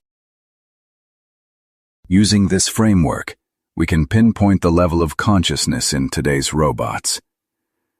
The first generation of robots existed at level 0, as they were stationary and lacked any means of movement. Contemporary robots have advanced to level 1 because they are mobile. However, they are at the very bottom of this tier, struggling significantly to navigate the real world, placing their consciousness on par with that of a worm or a very slow insect. To achieve complete level 1 consciousness, scientists must create robots that can realistically emulate the awareness of insects and reptiles, Even simple insects possess capabilities far beyond today's robots. They can swiftly find cover, locate mates in a forest, secure food and shelter, and both identify and escape from predators. We can numerically assess consciousness at each level by counting its feedback loops. For instance, robots with vision might have around 10 feedback loops to process: shadows, contours, and shapes in three-dimensional space, while those with hearing need sensors for pitch, volume, and other auditory cues. In sharp contrast, an insect in the wild, which must find mates, shelter, and food, might operate with 50 or even more feedback loops. To advance to level 2, robots will need to learn how to model their world by factoring in their relationships with others. Consciousness at this level can be roughly calculated by multiplying the number of members in a group by the number of emotions and gestures they use for communication. By this measure, today's robots have a level 2 consciousness value of 0. However, we can be optimistic that the emotional robots currently being developed in laboratories will soon elevate their standing. While most robots now perceive humans as little more than a collection of moving pixels on their sensors, some AI researchers are already designing robots capable of identifying emotions through facial expressions and tone of voice. This initial stage allows robots to perceive that you are more than a mere assortment of pixels and can experience a range of emotions. In the coming decades, we will see robots steadily progress through level 2 consciousness, beginning with an intelligence comparable to a mouse or rabbit, before ultimately achieving the cognitive abilities of a feline. This initial stage allows robots to perceive that you are more than a mere assortment of pixels and can experience a range of emotions. In the coming decades, we will see robots steadily progress through level 2 consciousness, beginning with an intelligence comparable to a mouse or rabbit, before ultimately achieving the cognitive abilities of a feline. It's conceivable that by the century's close, their intelligence could rival that of primates, enabling them to formulate their own objectives. As soon as robots acquire practical common sense and a theory of mind, they will be able to run intricate future simulations starring themselves, marking their shift to level 3 consciousness. This leap will take them from a reality based in the present to one oriented toward the future. Naturally, such capabilities are decades beyond what any robot can do today. To model the future requires a firm grasp of natural laws and causality, combined with common sense, which allows for the anticipation of upcoming events. This also necessitates an understanding of your intentions and motivations to forecast how you and other humans will behave in the time to come. A numerical value can be assigned to level 3 consciousness by taking the total count of identifiable causal links from future modeling scenarios and dividing it by the control group's average size. Current computers can perform restricted simulations based on a handful of variables, like modeling the impact of 2 colliding galaxies or a building's response to an earthquake. Yet they are entirely unequipped to simulate the complexities of your life, placing their consciousness at a level 3 rating of just 5.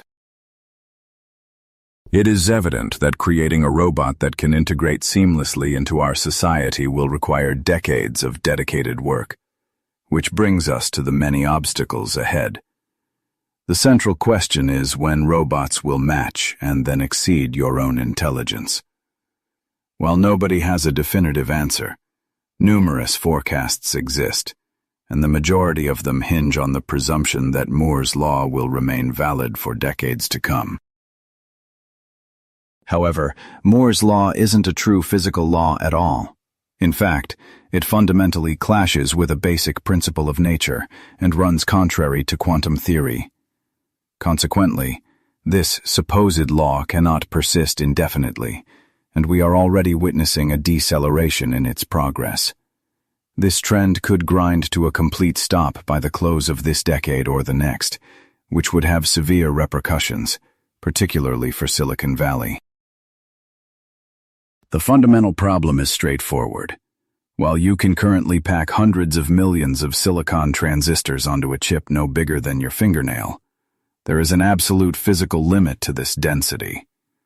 The most delicate layer of silicon on a modern Pentium chip measures about 20 atoms in thickness, and the expectation was that by the year 2020, this could be thinned to just 5 atoms, at which point the Heisenberg uncertainty principle would become a major factor. At that scale, you can no longer know an electron's exact location, allowing it to escape the conductive layer and short-circuit the chip. Furthermore, a chip this dense would produce enough heat to fry an egg on its surface. These two problems, electron leakage and excessive heat, will unavoidably signal the demise of Moore's law, making a technological replacement essential. Since arranging transistors on a two-dimensional surface is approaching its computational limits, Intel is investing billions on the idea that chips must expand into the third dimension and become volumetric. Whether this wager pays off remains to be seen. A significant challenge with this approach is that the amount of heat generated escalates quickly as the chip gets thicker. Meanwhile, Microsoft is investigating alternative solutions, like expanding the chip's surface area to allow for parallel data processing.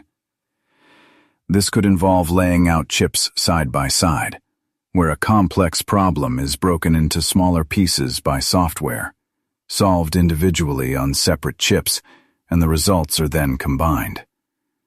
This method is far from simple, especially because software capabilities progress at a much slower pace than the exponential rate we associate with Moore's law. These kinds of strategies might prolong the era of Moore's law for a few more years, but its conclusion is inevitable, as the principles of quantum theory will ultimately take precedence. For this reason, physicists are actively experimenting with a broad spectrum of silicon alternatives, including quantum, molecular, optical, nano, and even DNA computers. Despite this research, none of these potential technologies has been developed into a practical, working system yet. Imagine for a moment a future where you coexist with exceedingly advanced robots, perhaps built with molecular instead of silicon transistors. Should these robots be made in our image? And if they are, how close should the resemblance be? In Japan, the global leader in robotics designed to look like adorable puppies and kids, great care is taken to avoid making them overly realistic, because you and other people find that deeply unsettling. This reaction is known as the uncanny valley, a concept initially explored by Dr. Masahiro Mori in Japan back in 1970. The term describes the sense of unease or disgust you feel upon seeing a robot that appears almost, but not perfectly, human. Interestingly, this effect was noted as early as 1839 by Darwin in The Voyage of the Beagle, and Sigmund Freud also touched upon it in his essay, The Uncanny.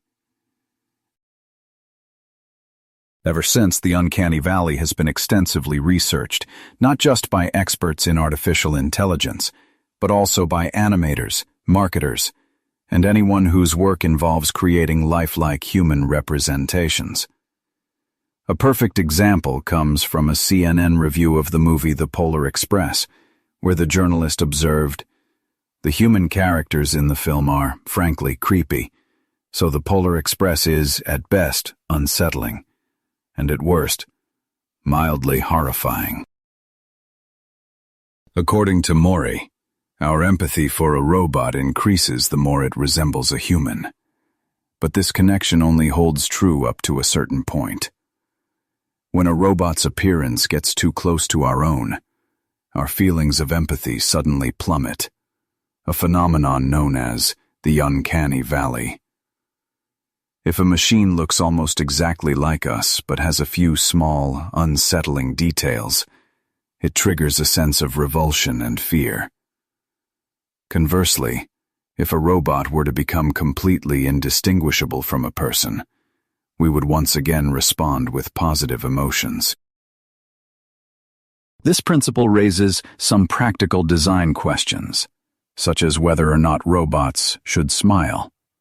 On the surface, it seems logical that a smile would be a useful tool for greeting people and conveying friendliness, as it's a universal signal of warmth. However, if that smile is rendered with too much realism, it can send an unnerving chill down your spine. It's no coincidence that Halloween masks often feature terrifying vampires sporting wide, unsettling grins. Which is why it may be best for only childlike robots with round faces and large eyes, or those perfectly identical to humans, to ever flash a smile. When you force a smile, the command to activate your facial muscles originates from your prefrontal cortex. A genuine smile, however, is different. The nerves are governed by the limbic system, engaging a slightly different set of muscles. The human brain is remarkably adept at detecting this subtle distinction, an ability that has proven beneficial throughout our evolution. This effect is something that can be observed through brain scans. For instance, you could place a person inside an MRI machine and show them a video of a robot that appears perfectly human, but moves with slightly unnatural, jerky mechanics. Your brain constantly attempts to predict the future behavior of anything it observes. Upon seeing a human-like robot, it anticipates human-like movement. When the robot instead moves like a machine, this creates a contradiction that generates anxiety. This conflict specifically activates the parietal lobe, particularly where the motor cortex meets the visual cortex, an area believed to contain what are known as mirror neurons. In this scenario, your visual cortex processes the image of a human-like figure, while your motor cortex, using those mirror neurons, predicts its movements. It is then your orbitofrontal cortex, located right behind your eyes, that integrates this conflicting information and signals that something is deeply wrong. Hollywood directors have a keen understanding of this effect. When they spend millions on a horror film, they know the most frightening scene isn't one with a giant blob of biomass or Frankenstein's monster leaping out from the shadows. The truly terrifying moments are those where the ordinary becomes twisted and perverted. Consider the film The Exorcist. The peak moment of nausea, the one that caused audiences to run from theaters or faint, wasn't the appearance of a demon. No. Theaters across the globe erupted in screams and sobs during the scene where Linda Blair's head rotates completely backward. This same principle can be demonstrated with young monkeys. If you show them pictures of Dracula or Frankenstein, they simply laugh and tear the images apart. However, an image of a monkey without a head will provoke screams of pure terror, reaffirming that our greatest fear arises from the corruption of the familiar. In Chapter 2, we discussed how the space-time theory of consciousness explains humor. Your brain models potential outcomes and is then surprised by an unexpected punchline. This same theory also illuminates the nature of horror. Your brain models the future of a mundane, everyday event, and then experiences shock when that ordinary situation is suddenly and grotesquely perverted. For these reasons, robots will likely continue to have childlike features, even as their intelligence reaches human levels. It is only when they have truly mastered human-like behavior that designers will feel comfortable making them look completely like us. Human consciousness is a complex tapestry woven from various abilities developed over millions of years of evolution. Given enough data about our physical and social world, it's probable that robots can create models that are just as effective, and perhaps even superior to our own. However, this silicon consciousness will likely diverge from ours in two fundamental aspects: emotions and goals. Historically, researchers in artificial intelligence have largely set aside the problem of emotions, viewing it as a secondary concern. Their primary objective was to build a robot that was logical and rational, not impulsive or distracted by feelings. This focus is reflected in the science fiction of the 1950s and 1960s, which gave us characters like Spock from Star Trek, who embodied perfectly logical minds. As we've seen with the uncanny valley, robots will need to adopt a specific appearance to coexist comfortably with us. Yet, some argue that appearance isn't enough. Robots must also possess emotions for us to befriend them, care for them, and interact with them effectively.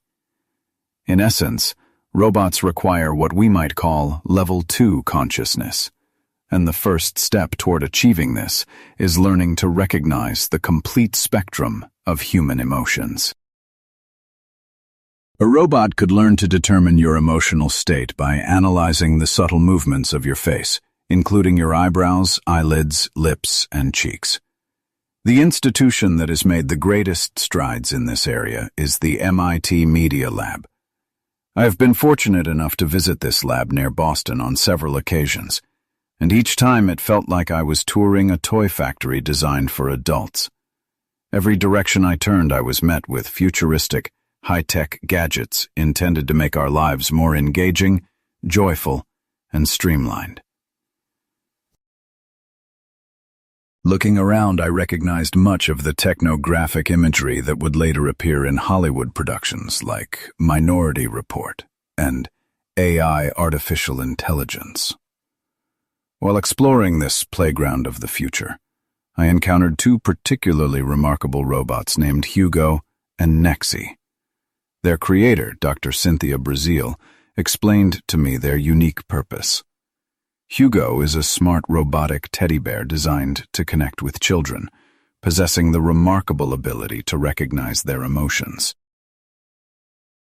Imagine a robot equipped with video cameras for sight, a speaker for communication, and skin-like sensors that allow it to perceive a tickle, a poke, or an embrace.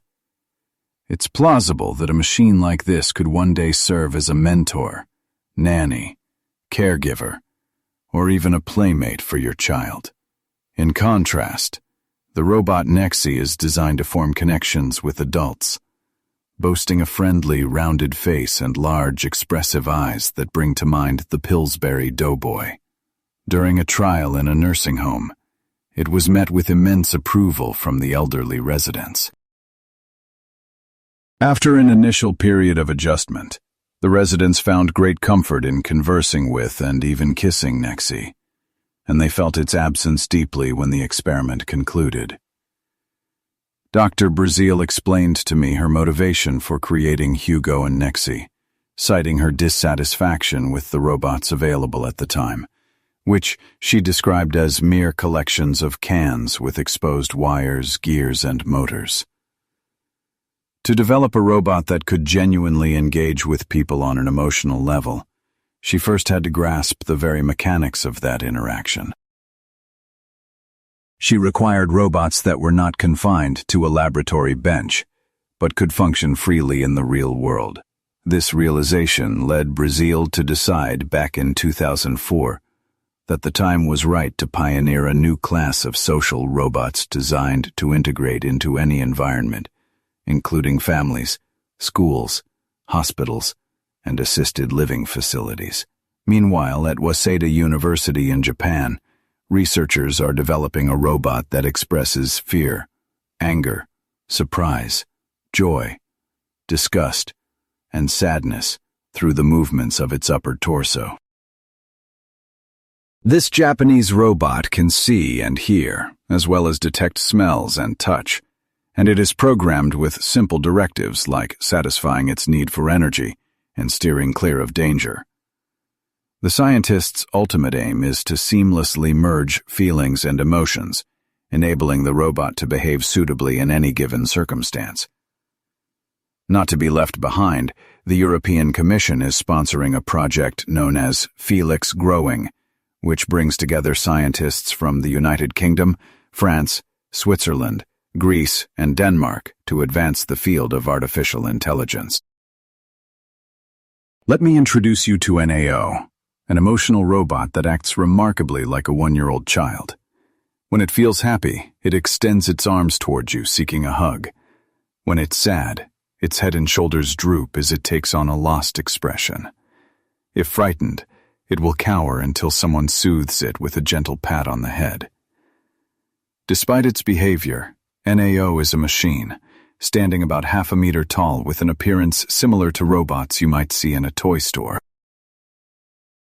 In truth, NAO is one of the world's most sophisticated emotional robots, created by a team at the University of Hertfordshire in the United Kingdom, with funding from the European Union. While other robots might communicate emotion through basic facial cues or vocalizations, NAO's expertise lies in its body language, the rich dialect of posture and gesture. It's even capable of dancing, and unlike its counterparts that typically master only a single emotion, NAO has developed a broad spectrum of emotional responses. NAO's learning begins by focusing on the faces of people it encounters, allowing it to recognize familiar individuals and remember its previous interactions with each one. Next, it starts to meticulously track their every movement, even following a person's line of sight, to deduce what they are looking at. In the third phase of its development, the robot begins to form relationships with visitors, learning how to interpret their gestures as positive or negative feedback, such as when you smile at it or pat its head. The brain of NAO is powered by neural networks, meaning its learning is a direct result of its social interactions. During the fourth stage, NAO's engagement becomes emotionally expressive. While its reactions are drawn from a pre-programmed library, it autonomously selects the emotion best suited for the moment.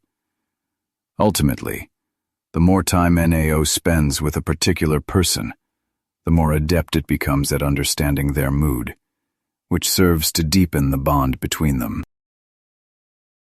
Interestingly, NAO can develop multiple personalities because it learns from its interactions, and every one of these exchanges is entirely unique.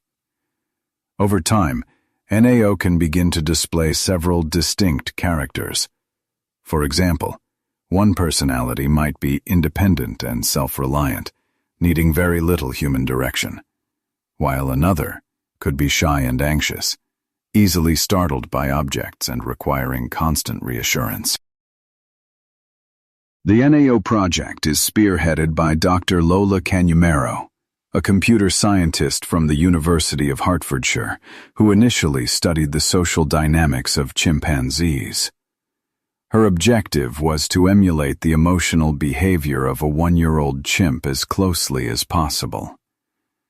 Dr. Canumero believes that practical applications for these emotional robots already exist today, sharing Dr. Cynthia Brazil's vision of using them to enhance the psychological well-being of young children during hospital stays.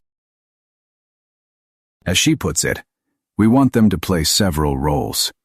The robots will help children understand their treatment plan and what needs to be done. We want to help children cope with anxiety.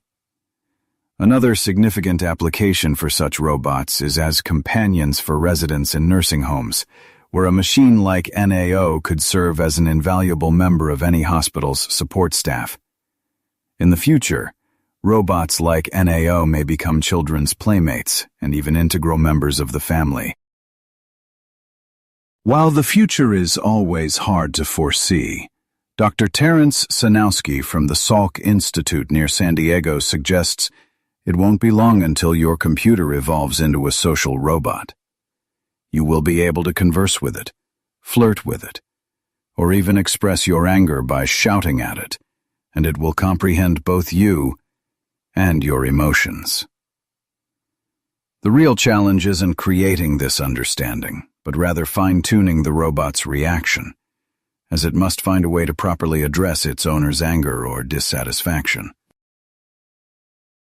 It turns out that emotions are crucial for helping us prioritize what matters most.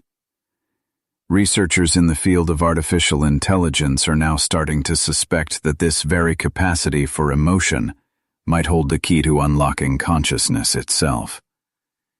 It's a perspective increasingly shared by neuroscientists, who see a profound connection between feeling and awareness. Research by neuroscientist Antonio Damasio reveals a fascinating insight into the human mind. He discovered that when the pathway between the prefrontal cortex, our center for rational thought, and the limbic system, our emotional core, is severed, patients become incapable of making judgments. They are paralyzed by even the simplest choices, like what to purchase, when to schedule an appointment, or which color pen to use, because everything appears to have the same value. This shows that emotions are not some kind of luxury. They are an absolute necessity. Without them, a robot would be unable to differentiate what matters from what doesn't. Once seen as secondary in the field of artificial intelligence, emotions are now being recognized as fundamentally important. Imagine a robot designed to rescue people from a burning building. Its programming might instruct it to save computer files before humans, operating on the cold logic that valuable documents are unique, while workers are replaceable. It is therefore essential that a robot's programming enables it to distinguish between what is truly important and what is not. In essence, emotions act as the brain's shortcut for rapidly assessing information. This means that robots will need to be equipped with a pre-programmed value system. They must understand that human life is more precious than material possessions, that children should be prioritized in emergencies, and that expensive items are generally more valuable than inexpensive ones. Robots are not created with an inherent set of values, so each one will have to be loaded with an extensive list of these pre-established evaluations. The challenge, however, is that human emotions can often be completely irrational, whereas robots operate with mathematical precision, which suggests that silicon consciousness may be fundamentally different from our own.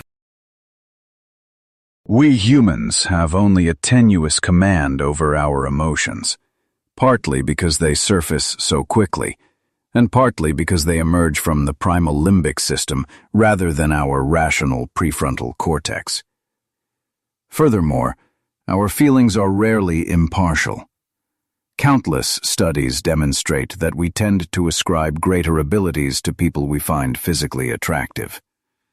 As a general rule, good-looking individuals often advance further up the social ladder and secure better jobs, even when they are less competent than their peers, proving the old adage that beauty has its privileges.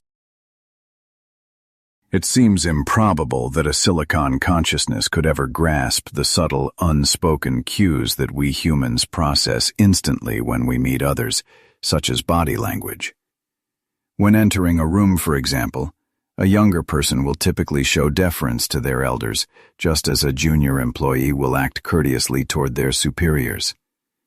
We convey respect through our posture, our gestures, our choice of words, and the way we move. Body language is a system far older than spoken language. It is quite literally wired into our brains.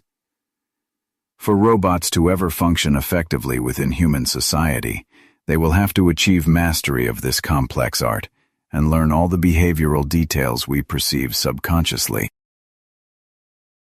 Human consciousness is a direct reflection of our unique evolutionary past, a history that robots simply do not share, which means a silicon consciousness may not possess our particular flaws and quirks. Since emotions will have to be programmed from an external source, It's plausible that manufacturers will provide clients with an entire menu of feelings. These could be carefully chosen based on whether they are necessary, useful, or simply enhance the emotional connection with the owner. It is very likely that robots will be programmed with only a select few human emotions, tailored to specific situations. Of all the programmable emotions, owners will probably value loyalty above all else. Naturally, everyone would want a robot that executes any command honestly and without protest, that comprehends its owner's needs, and can even predict their desires. Conversely, the last thing anyone wants is a robot with its own opinionated view on life, one that talks back, criticizes everyone, or constantly complains. While criticism can be valuable, it must always be constructive and delivered with tact. And if a robot begins receiving contradictory orders from different people, it must be programmed to disregard all of them, except for those that come from its designated owner. Empathy is another quality that owners will certainly find valuable. A robot endowed with empathy could understand the problems of others and instinctively offer assistance. By analyzing the movements of facial muscles and interpreting a person's tone of voice, such a robot could recognize when someone is distressed and offer help where it can. Surprisingly, fear is also an extremely desirable emotion for a robot to have. Evolution didn't instill the sensation of fear in us for no reason. It is a critical tool that helps us avoid danger. Although robots may be built from steel, they too will need to have a programmed fear of certain potentially hazardous situations, like falling from a great height or being exposed to intense fire. A completely fearless robot would be of little use if it were to destroy itself at the earliest opportunity. On the other hand, some emotions will likely need to be eliminated, forbidden, or at the very least carefully controlled, with anger being at the top of that list. Since most robots will probably be built with considerable physical strength, an angry robot could cause serious problems in both domestic and professional settings. Anger could easily override its sense of duty, leading to the destruction of property. It's worth remembering that the original evolutionary function of anger was simply to signal displeasure, a sentiment that can be communicated reasonably, without resorting to rudeness or malice. Another emotion that will need to be excluded is the drive to dominate. A robot that constantly seeks authority will inevitably create issues, and could even begin to challenge the authority and wishes of its owner. This particular point is crucial when considering the question of whether robots could ever seize control from humans. To prevent this, a robot must be programmed to always defer to its owner's desires, even if those desires don't represent the most logical course of action. The most challenging emotion to program might just be a sense of humor, which can act like a social glue, instantly connecting total strangers. A well-timed joke can either diffuse a tense situation or, conversely, cause it to escalate dramatically. While the basic mechanic of humor is straightforward, it almost always involves an unexpected punchline. The nuances are incredibly complex. We frequently form judgments about others based on how they react to certain jokes, so you can imagine how difficult it would be to create a robot capable of determining whether a particular joke is actually funny. President Ronald Reagan, for instance, was famously adept at using humor to deflect even the most challenging questions. He also amassed an extensive collection of jokes and clever remarks, as he truly grasped the significance and influence of humor. Many analysts contend that he secured his victory in the presidential debate against Walter Mondale with a single retort. When questioned about being too old for the presidency, he famously stated he would not make his opponent's youth and inexperience a political issue. However, Misplaced laughter can lead to disastrous outcomes and can sometimes be an indicator of a mental health condition. A robot needs to comprehend the distinction between laughing along with a person and laughing at their expense, as actors are well aware that laughter can convey a vast spectrum of feelings, from horror and cynicism to joy, anger, or sorrow. For this reason, it seems prudent for robots to avoid humor and laughter entirely until the theory of artificial intelligence becomes more advanced. Up to this point, I have sidestepped the issue of how emotions can actually be programmed into a computer. The sheer complexity of emotions suggests they will need to be implemented in a series of stages. The first, and most straightforward part of this endeavor, involves recognizing emotions by analyzing facial expressions, the positioning of the lips and eyebrows, and the speaker's vocal tone. Current facial recognition technologies are already capable of assembling a kind of emotional dictionary, which allows them to interpret the meaning behind specific facial cues. It is worth noting that this entire process has its roots in the work of Charles Darwin, who dedicated a great deal of time to creating a catalog of emotions shared by both animals and humans. Next, the robot must be able to react to the identified emotion with incredible speed, which is also a relatively simple task to program. For instance, if a person nearby starts laughing, the robot would be programmed to smile in return. Conversely, if someone displays anger, the robot would be designed to create distance and attempt to de-escalate any potential conflict.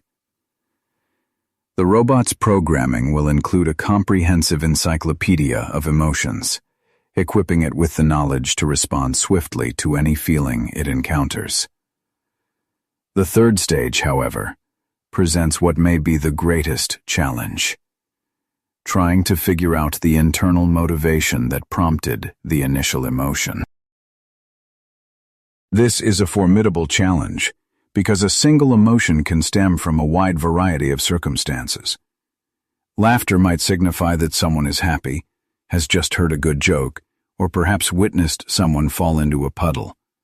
Yet laughter can also communicate nervousness, anxiety, or even an intent to insult. In the same way, a person shouting could be signaling an emergency, expressing sudden joy, or reacting in surprise. Discerning the root cause of an emotion is an art form that even humans find difficult to master. To accomplish this, a robot would need to weigh all potential causes for a given emotion and deduce the most probable one, which means identifying the explanation that best aligns with all the available information. For the fourth stage, after the cause of the emotion has been established, the robot must then formulate an appropriate response. This is also far from easy, as any given situation typically offers several possible reactions, and an incorrect choice could significantly worsen the circumstances. A robot's programming would naturally contain a list of all conceivable responses to a particular emotion, and it would have to determine which option is the best fit for that specific context. In essence, this would require the robot to model the future to predict the outcome of its actions. But will robots be capable of lying? We generally envision robots as cold, logical analysts that are bound to always speak the truth. Yet if robots are ever to be seamlessly integrated into human society, it is very likely they will have to learn how to lie, or at the very least, how to tactfully withhold their comments. We find ourselves in situations almost daily that require us to tell small, harmless untruths. When someone asks for our opinion on their appearance, we often hesitate to share our unfiltered thoughts. These minor falsehoods are the very social lubricant that allows the machinery of society to function smoothly. Imagine what would happen if you were suddenly compelled to speak only the unvarnished truth, just as Jim Carrey's character was in the movie Liar, Liar. The outcome would almost certainly be utter chaos and widespread emotional distress. The people around you would be deeply offended when you frankly told them what you thought of their appearance that day, or how you genuinely felt about them. This unbridled honesty would get you fired from your job. Your partner would leave you. Your friends would abandon you. And you might even find yourself physically assaulted by strangers. Clearly, some thoughts are better left unsaid. In a similar fashion, robots may need to be taught how to lie, or at least obscure the truth. If they do not learn this skill, they could easily end up offending people, leading their owners to reject them. A blunt truth uttered by a robot at a social gathering could create a scandal and cast a negative light on its owner. Therefore, when faced with certain questions, robots will need to become adept at diplomacy and tactful evasion. They will have to learn how to give non-committal answers, pivot the conversation, rely on clichés, respond to a question with another question, or simply tell a lie. This implies that a whole catalog of potential evasive maneuvers would be pre-programmed into the robot, leaving it to select the option that is likely to cause the fewest complications. Incidentally, this is a skill that today's internet bots are perfecting with each passing day. One of the rare instances where a robot would be compelled to provide the complete truth is when its owner directly asks for it. Naturally, in posing such a question, the owner would have to accept that the answer, regardless of how unpleasant it might be, will be entirely honest. Another scenario requiring absolute truthfulness could be during a police investigation. In virtually all other contexts, however, robots would be permitted to lie or withhold information to ensure the smooth operation of social interactions. Essentially, robots will need to learn how to navigate social norms, much like teenagers do. So, will robots be able to feel pain? It is highly probable that robots will initially be tasked with jobs that are monotonous, dirty, and dangerous. Nothing would stop a robot from repeating the same action or task indefinitely, as we would simply not program it with the capacity for boredom or disgust. The real dilemma will emerge when robots are assigned to hazardous work. At that juncture, we might find it necessary to program them with the ability to experience pain. Pain is a mechanism that evolved to enhance survival in threatening environments. There is a rare genetic disorder known as congenital analgesia, where a child is born without the ability to feel any pain at all. At first, the idea of children who cannot feel pain might sound like a blessing, as they don't cry when they get hurt. However, this condition is in fact a terrible curse, because it leaves them in a state of constant, serious peril. These children might bite off parts of their own tongues, sustain severe burns and cuts without realizing it, and often need to have fingers amputated. Pain serves as our fundamental warning system, signaling us to snatch our hand from a burning stove or to stop running on a sprained ankle. Following this logic, it seems inevitable that robots will eventually need to be programmed with the capacity to experience pain. Without it, they would be incapable of learning how to avoid hazardous situations. The very first sensation of pain for a machine should be a form of hunger, a craving for electrical power. As its battery life diminishes, a robot ought to feel an escalating desperate need for a charge, an awareness that its circuits are close to shutting down and its existence is nearing its end. The closer it gets to this point, the more acute its anxiety should become. Of course, no matter how powerful a robot is, it could still inadvertently try to lift something too heavy, which could damage its mechanical limbs.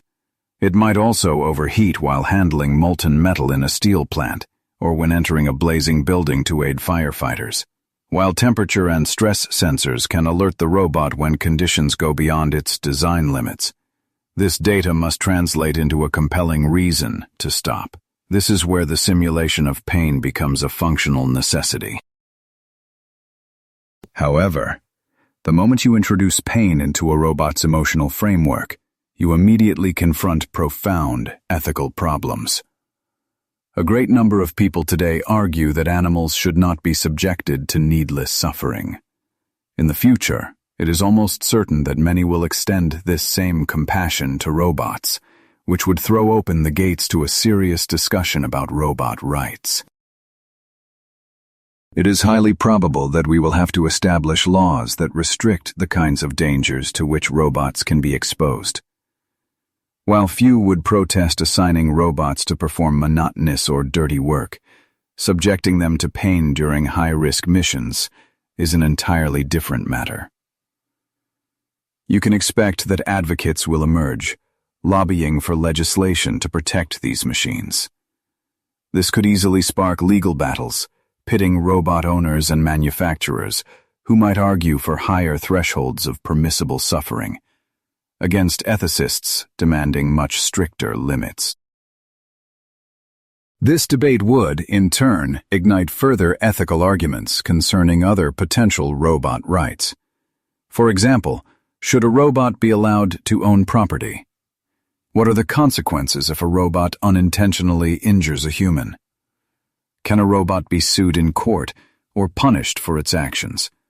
And who would bear the legal responsibility for it?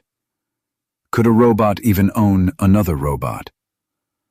These questions will lead us to an even more challenging issue, whether robots should be built with a moral compass. Initially, the concept of an ethical robot might appear to be a pointless expenditure of time and resources. Yet this question gains immense urgency when you realize that robots will eventually be making decisions that determine life and death. They will possess immense physical strength and will be capable of saving human lives during emergencies, which means they will have to make split-second choices about who gets saved first. Consider a scenario where an earthquake has trapped a group of children inside a building that is quickly collapsing. How should the robot prioritize its efforts and energy? Should it attempt to save the greatest number of children possible? Or should it focus on the youngest or those who are most vulnerable? Furthermore, if the debris is too massive, the robot risks destroying its own circuits while trying to move it. This presents the robot with another ethical puzzle: how to weigh the number of children rescued against the severity of the damage it might sustain. Without a predefined ethical program, the robot would likely just freeze, awaiting a human decision and wasting precious time. Therefore, it is essential that someone programs all the necessary data and moral criteria into the robot's system beforehand. This would allow the machine to automatically make the optimal choice when the critical moment arrives. The solutions to ethical problems must be encoded into its software during its creation, as there are no simple mathematical laws that can calculate the value of saving a group of children. The robot's programming will need to contain a comprehensive list of different values, all arranged according to their importance. Compiling such a list is an incredibly complex and meticulous task. It's a process of learning ethical lessons that can take humans an entire lifetime to grasp, whereas a robot must absorb them almost instantly before it can be safely integrated into society. Only human beings can truly wrestle with ethical dilemmas, and even we are often stumped by them. This naturally raises the critical question of who will be responsible for making these crucial decisions. Who will determine the precise order in which a robot should save people in a crisis? The issue of how these choices are ultimately made will most likely be settled by a combination of legal frameworks and market pressures. We will need to enact laws to ensure that, at a minimum, the protocol for saving lives in critical situations is established by legislation. At the same time, thousands of more nuanced ethical questions will certainly emerge. These more subtle dilemmas will likely be resolved through the interplay of market forces and common sense. If you were employed by a security company that protects high-profile clients, for example, You would have to program a robot with the exact sequence for rescuing people under various circumstances. In doing so, your choices would probably be dictated by the need to fulfill a contract while also operating within a specific budget. But what happens if a criminal purchases a robot and instructs it to break the law? This brings up another critical question. Should a robot be given the capacity to refuse its owner's commands if it is told to do something illegal? From the previous examples, we can see that robots must be programmed with an understanding of the law and the ability to make ethical judgments. Consequently, if a robot concludes it is being ordered to commit a crime, it should be permitted to disobey its owner. This also brings up a difficult ethical problem regarding robots that adopt the viewpoints of their owners, whose moral and social standards can differ dramatically. The cultural conflicts already present in our society are bound to become even more intense if robots start to absorb the beliefs and biases of the people who own them. In a way, this clash is unavoidable. Robots are, after all, mechanical extensions of their creators' thoughts and wills, and once they achieve the complexity to make moral choices, they will inevitably begin to do so. Our society is poised to confront unforeseen challenges as robots start to display behaviors that clash with our established goals and values. Consider the inevitable friction when the robots of young people leaving a raucous rock concert, programmed to play loud, trendy music, encounter the robots of elderly residents in a peaceful neighborhood, which are designed to preserve quiet. This clash of programming is just one example of the new kinds of social conflicts you will see emerging. These conflicts can also stem from deeply held beliefs, such as when robots owned by devoutly religious individuals encounter those belonging to atheists. Furthermore, you can imagine robots designed to embody specific national or cultural stereotypes, a feature that will surely displease many people, and almost certainly other robots. So, what is the solution for programming robots to prevent these conflicts? The truth is, there isn't one. Robots will unavoidably mirror the preferences and biases of their human creators. Ultimately, these cultural and ethical disputes between machines will have to be settled within our legal systems. No law of physics or scientific principle can resolve moral questions for us. Therefore, it will fall to us to write appropriate legislation to manage these social conflicts. Robots themselves won't solve the ethical dilemmas humans have created. In fact, their very presence is likely to make these dilemmas even more pronounced. This raises a more profound question. If we task robots with making ethical and legal choices, can they ever truly feel or comprehend the emotions of others? If a robot successfully executes a rescue, will it experience joy? Can it even grasp what the color red is? There is a vast difference between the cold, analytical process of deciding whom to save and the genuine capacity for empathy. So you have to ask, can a machine genuinely feel or understand? For centuries, thinkers have proposed numerous theories on whether a machine can possess thoughts and feelings. The philosophy I subscribe to is known as constructivism. This perspective argues that instead of getting bogged down in what is essentially a futile debate, we should channel our efforts into actually building an automaton to see just how far we can push the boundaries. Otherwise, we risk being stuck in endless philosophical arguments that have no definitive resolution. One of the greatest strengths of science is that, after all the debate, you can conduct an experiment to find a tangible solution. Therefore, to determine whether robots can think, it seems the most logical step is to actually construct one and observe the outcome.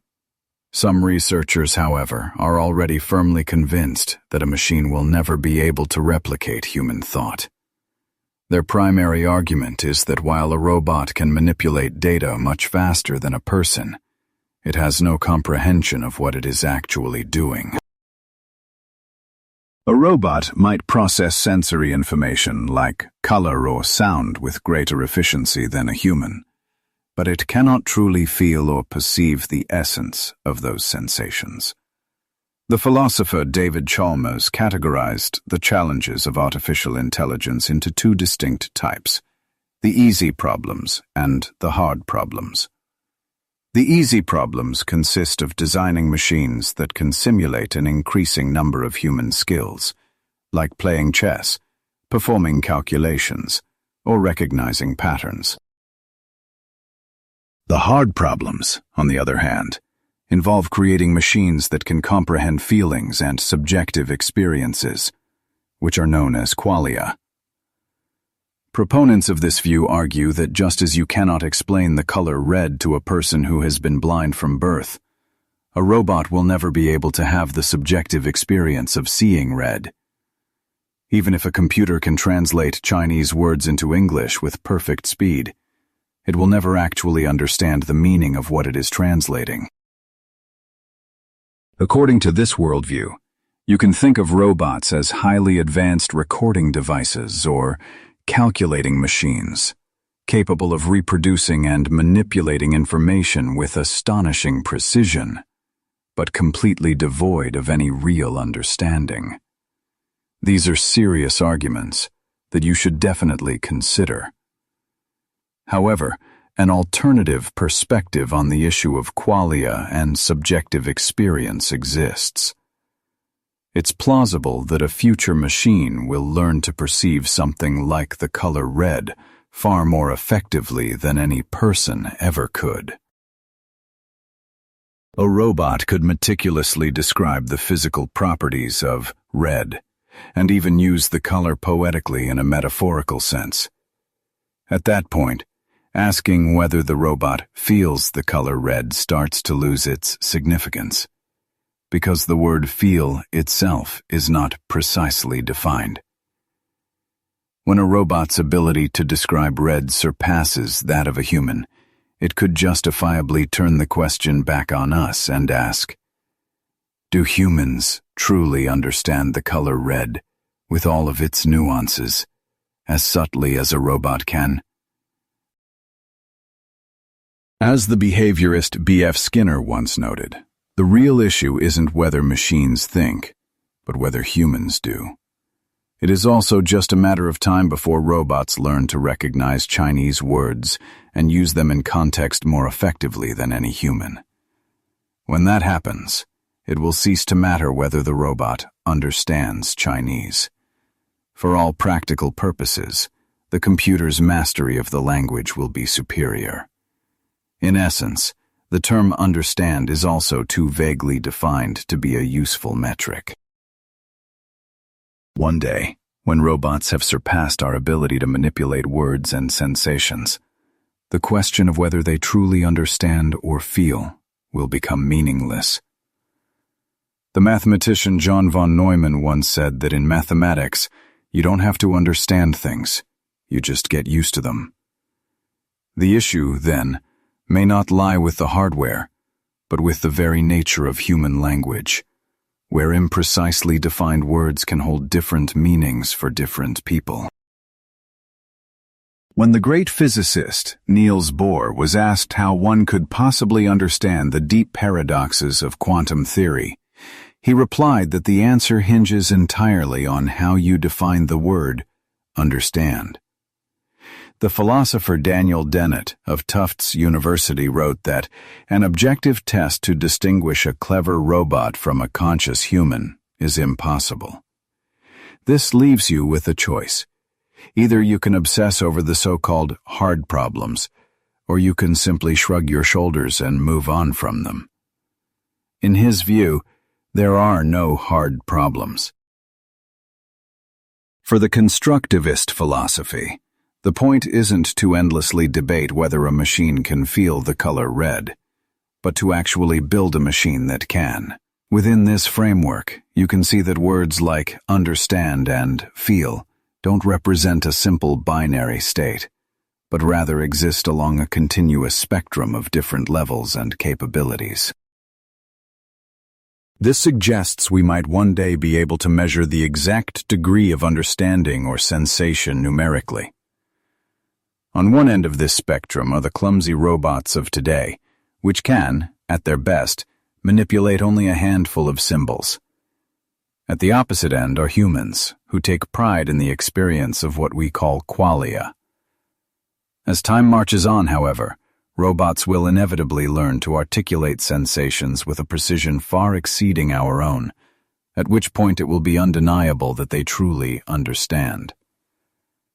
This very concept forms the philosophical foundation of the celebrated Turing test. Alan Turing foresaw a time when a machine would be built that could answer any query you pose to it with responses that are indistinguishable from a person's. As Turing himself stated, a computer can rightfully be called intelligent when it manages to convince a human that it is also human. The physicist and Nobel laureate Francis Crick offered perhaps the best perspective on this. He observed that for over 100 years biologists engaged in intense debate over the definition of life. Now, with our deep knowledge of DNA, scientists realize the question itself was improperly framed, and the debate has simply vanished. A similar fate may await our current arguments over sensation and understanding. So, what are the necessary steps for a computer like Watson to attain self-awareness? To find the answer, we need to revisit my definition of self-awareness, which is the capacity to incorporate oneself into a model of the surrounding world, and then run simulations of that world's future to accomplish a particular goal. The initial phase, which involves creating this model, demands an exceptionally high level of common sense to foresee a wide range of potential event scenarios. Following that, the robot has to situate itself within this model, a process that requires a grasp of the various actions it might need to take. At Meiji University in Japan, researchers have already initiated the first moves toward developing a self-aware robot. While this remains the ultimate objective, the scientists believe it is achievable by first engineering robots that possess a theory of mind. Their experiment began with 2 machines. The first was programmed to execute specific actions, while the second was engineered to observe and then replicate those actions. The researchers successfully built a robot capable of imitating another's behavior solely through observation, marking the first time in history a robot was created specifically to pursue a form of self-awareness. In 2012, scientists at Yale University advanced this work by creating a robot that could pass the mirror test. You might know that when most animals are shown a mirror, they perceive their reflection as another animal entirely. Indeed, only a very small number of animal species can pass the mirror test, which requires recognizing that the image they see is a reflection of themselves. The Yale researchers constructed a robot named Nico, which has the appearance of a rough skeleton made from bent wire, complete with mechanical arms and prominent eyes.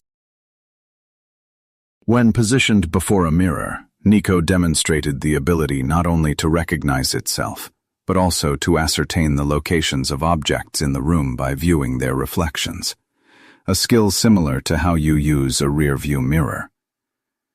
Nico's programmer, Justin Hart, explained that to their knowledge this was the first robotic system designed to use a mirror in such a manner.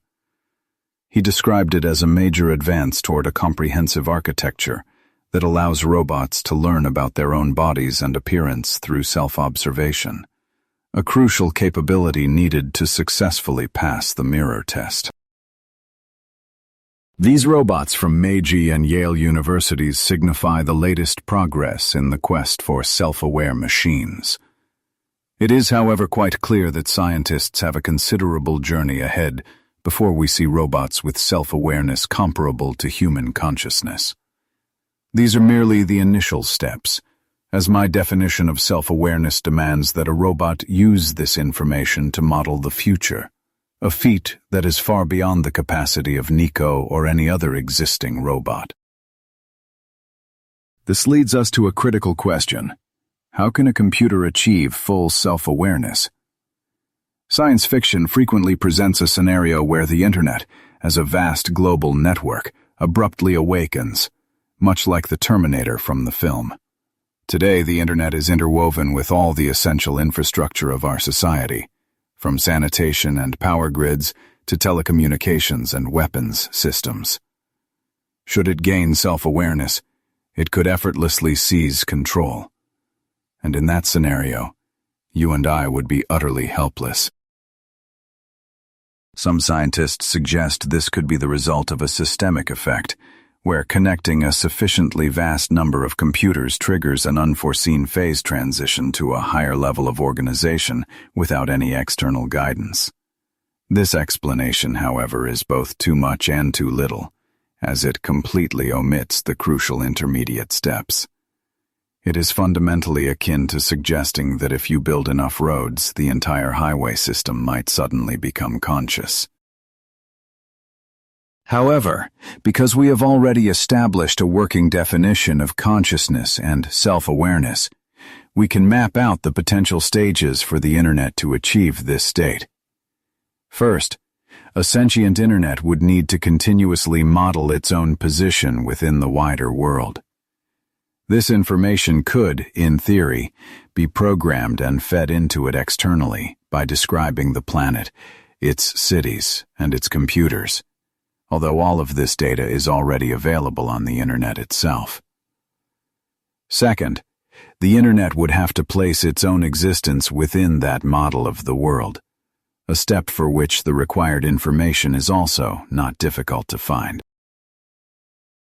Such a simulation would need to account for all of the Internet's defining features, from its vast number of computers and nodes to its complex network of communication lines, and its relationship with the physical world. The third step, however, is profoundly more complex than the others, as it would demand a continuous modeling of the Internet's own future development in alignment with a designated goal. This is where we encounter a significant obstacle, because the Internet cannot model the future, and it operates without any inherent objectives. Even within the scientific community, modeling the future is typically confined to a very limited set of parameters, like simulating the collision of two black holes. Creating a model of a world that contains the Internet itself is an undertaking that far surpasses our current programming capabilities. Such a feat would require integrating all the principles of common sense, every law of physics, chemistry, and biology, and comprehensive data on both individual human behavior and societal dynamics. Furthermore, for an Internet to be considered sentient, it must possess a goal. As it stands, the Internet is nothing more than a passive network of pathways, lacking any inherent direction or purpose. While one could theoretically assign a goal to the Internet, you should consider this particular problem. Is it possible to design an Internet whose primary objective is its own self-preservation? This is the most basic goal imaginable, yet no one currently knows how to program such a fundamental instruction. A program of this nature, for instance, would have to be capable of thwarting any attempt to disconnect the Internet simply by pulling a plug. At present, the Internet is completely oblivious to threats against its own existence, much less capable of formulating plans to avert a catastrophe. Therefore, an Internet that could identify existential threats would need to anticipate actions like power supply interruptions, the severing of communication lines, the destruction of servers, and the disruption of its fiber optic and satellite communication infrastructure. Moreover, an Internet equipped to defend against these dangers would also need the capacity to execute countermeasures whenever such threats were detected. It would then be required to model the outcomes of these defensive actions into the future. No computer on Earth possesses even a fraction of these capabilities today. In essence, while we may one day have the technology to create self-aware robots, and perhaps even a conscious internet, that day is a long way off, likely not arriving until the end of this century. But let's imagine for a moment that this future has arrived and self-aware robots are a part of our world. If the objectives of these robots are aligned with our own, this form of artificial intelligence will present no difficulties for us. What happens, though, if their goals are different? A legitimate concern is that humans could be intellectually surpassed by these self-aware robots, which could ultimately lead to our enslavement. By modeling the future more effectively than we can, robots could analyze countless scenarios to determine the most efficient path to overthrowing humanity. But let's imagine for a moment that this future has arrived and self-aware robots are a part of our world. If the objectives of these robots are aligned with our own, this form of artificial intelligence will present no difficulties for us. What happens, though, if their goals are different? A legitimate concern is that humans could be intellectually surpassed by these self-aware robots, which could ultimately lead to our enslavement. By modeling the future more effectively than we can, robots could analyze countless scenarios to determine the most efficient path to overthrowing humanity.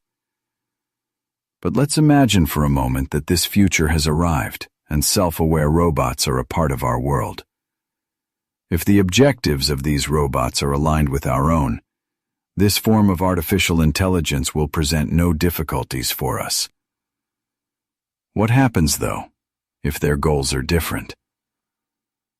A legitimate concern is that humans could be intellectually surpassed by these self-aware robots, which could ultimately lead to our enslavement.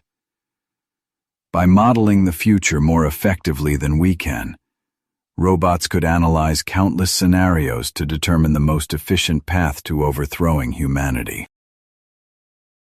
One potential safeguard against this outcome is to ensure that robots are programmed with exclusively benevolent goals. As we've established, the ability to model the future is insufficient on its own. This modeling must be in service of an ultimate purpose. If a robot's sole aim is self-preservation, it will naturally resist any attempt to shut it down, a situation that could create severe problems for the human race.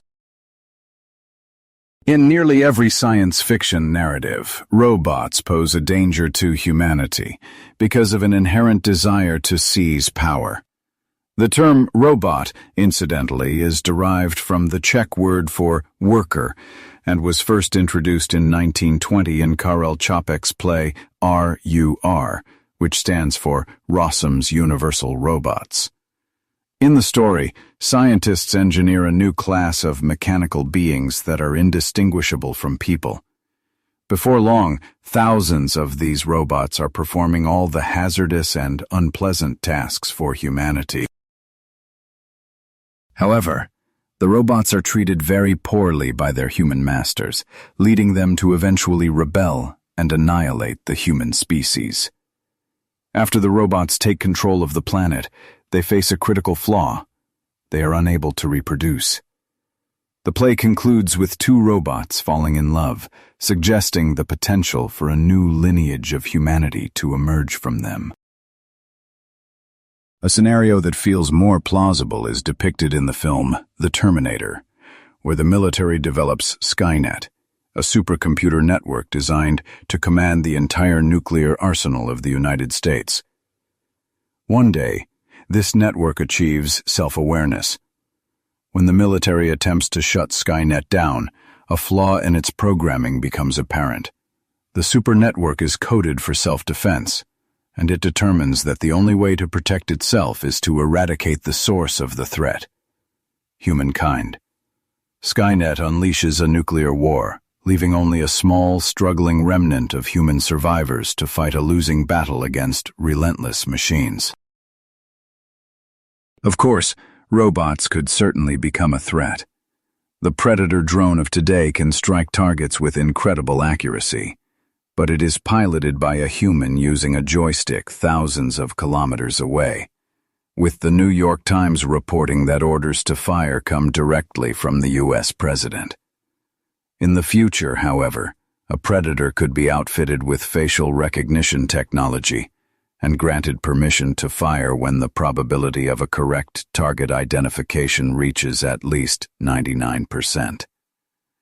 In that scenario, it could automatically engage anyone matching the description without any human oversight.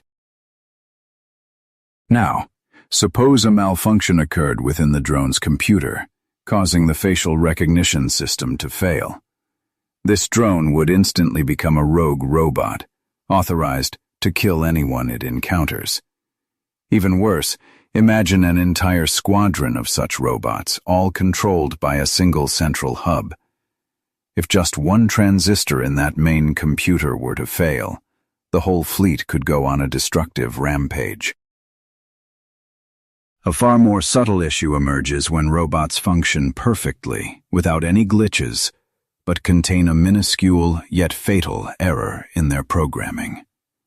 A robot's most critical objectives are often self-preservation and assisting humans. The problem occurs when these two goals come into direct conflict. In the film I, Robot, a central computer system concludes that humanity is on a path to self-destruction. Observing endless wars and human cruelty, it decides that the only way to safeguard the human race is to seize control and establish a benevolent dictatorship run by machines. In this scenario, the conflict doesn't stem from two competing objectives, but from a single, profoundly unrealistic one. The killer robots aren't malfunctioning. They are acting on the logical deduction that the only certain method to preserve humanity is to assume complete control of society. A potential fix for this dilemma involves establishing a hierarchy of goals where, for instance, the mandate to assist humans must always supersede the instinct for self-preservation. This very concept was examined in the film 2001, A Space Odyssey.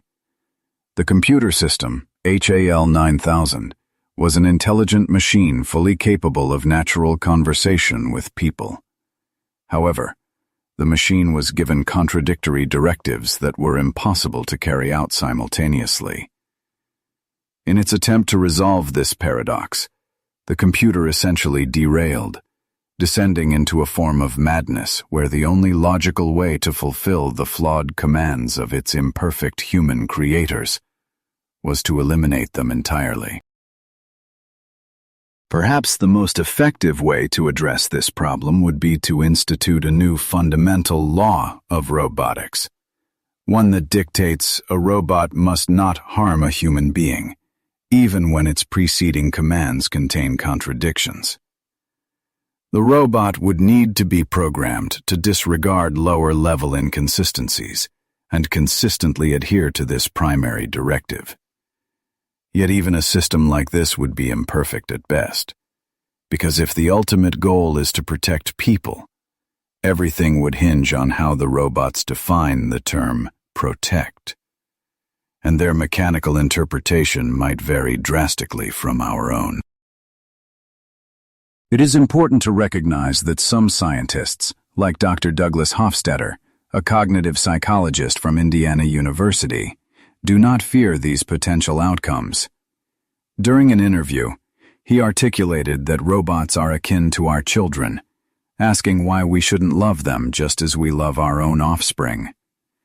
His perspective, as he describes it, is essentially that we cherish our children despite knowing they will one day replace us, so we should extend that same affection to robots.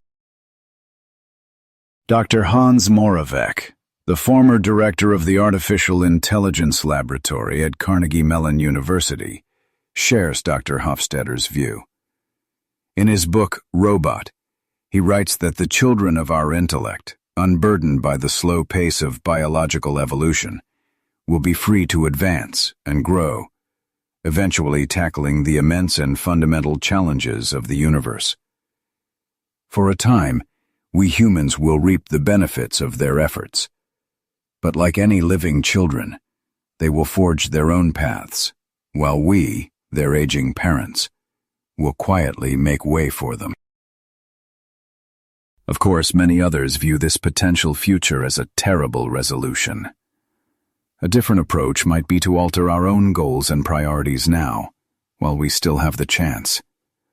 If we are to consider robots our progeny, then it is our duty to teach them to be benevolent. This is the core idea behind friendly artificial intelligence.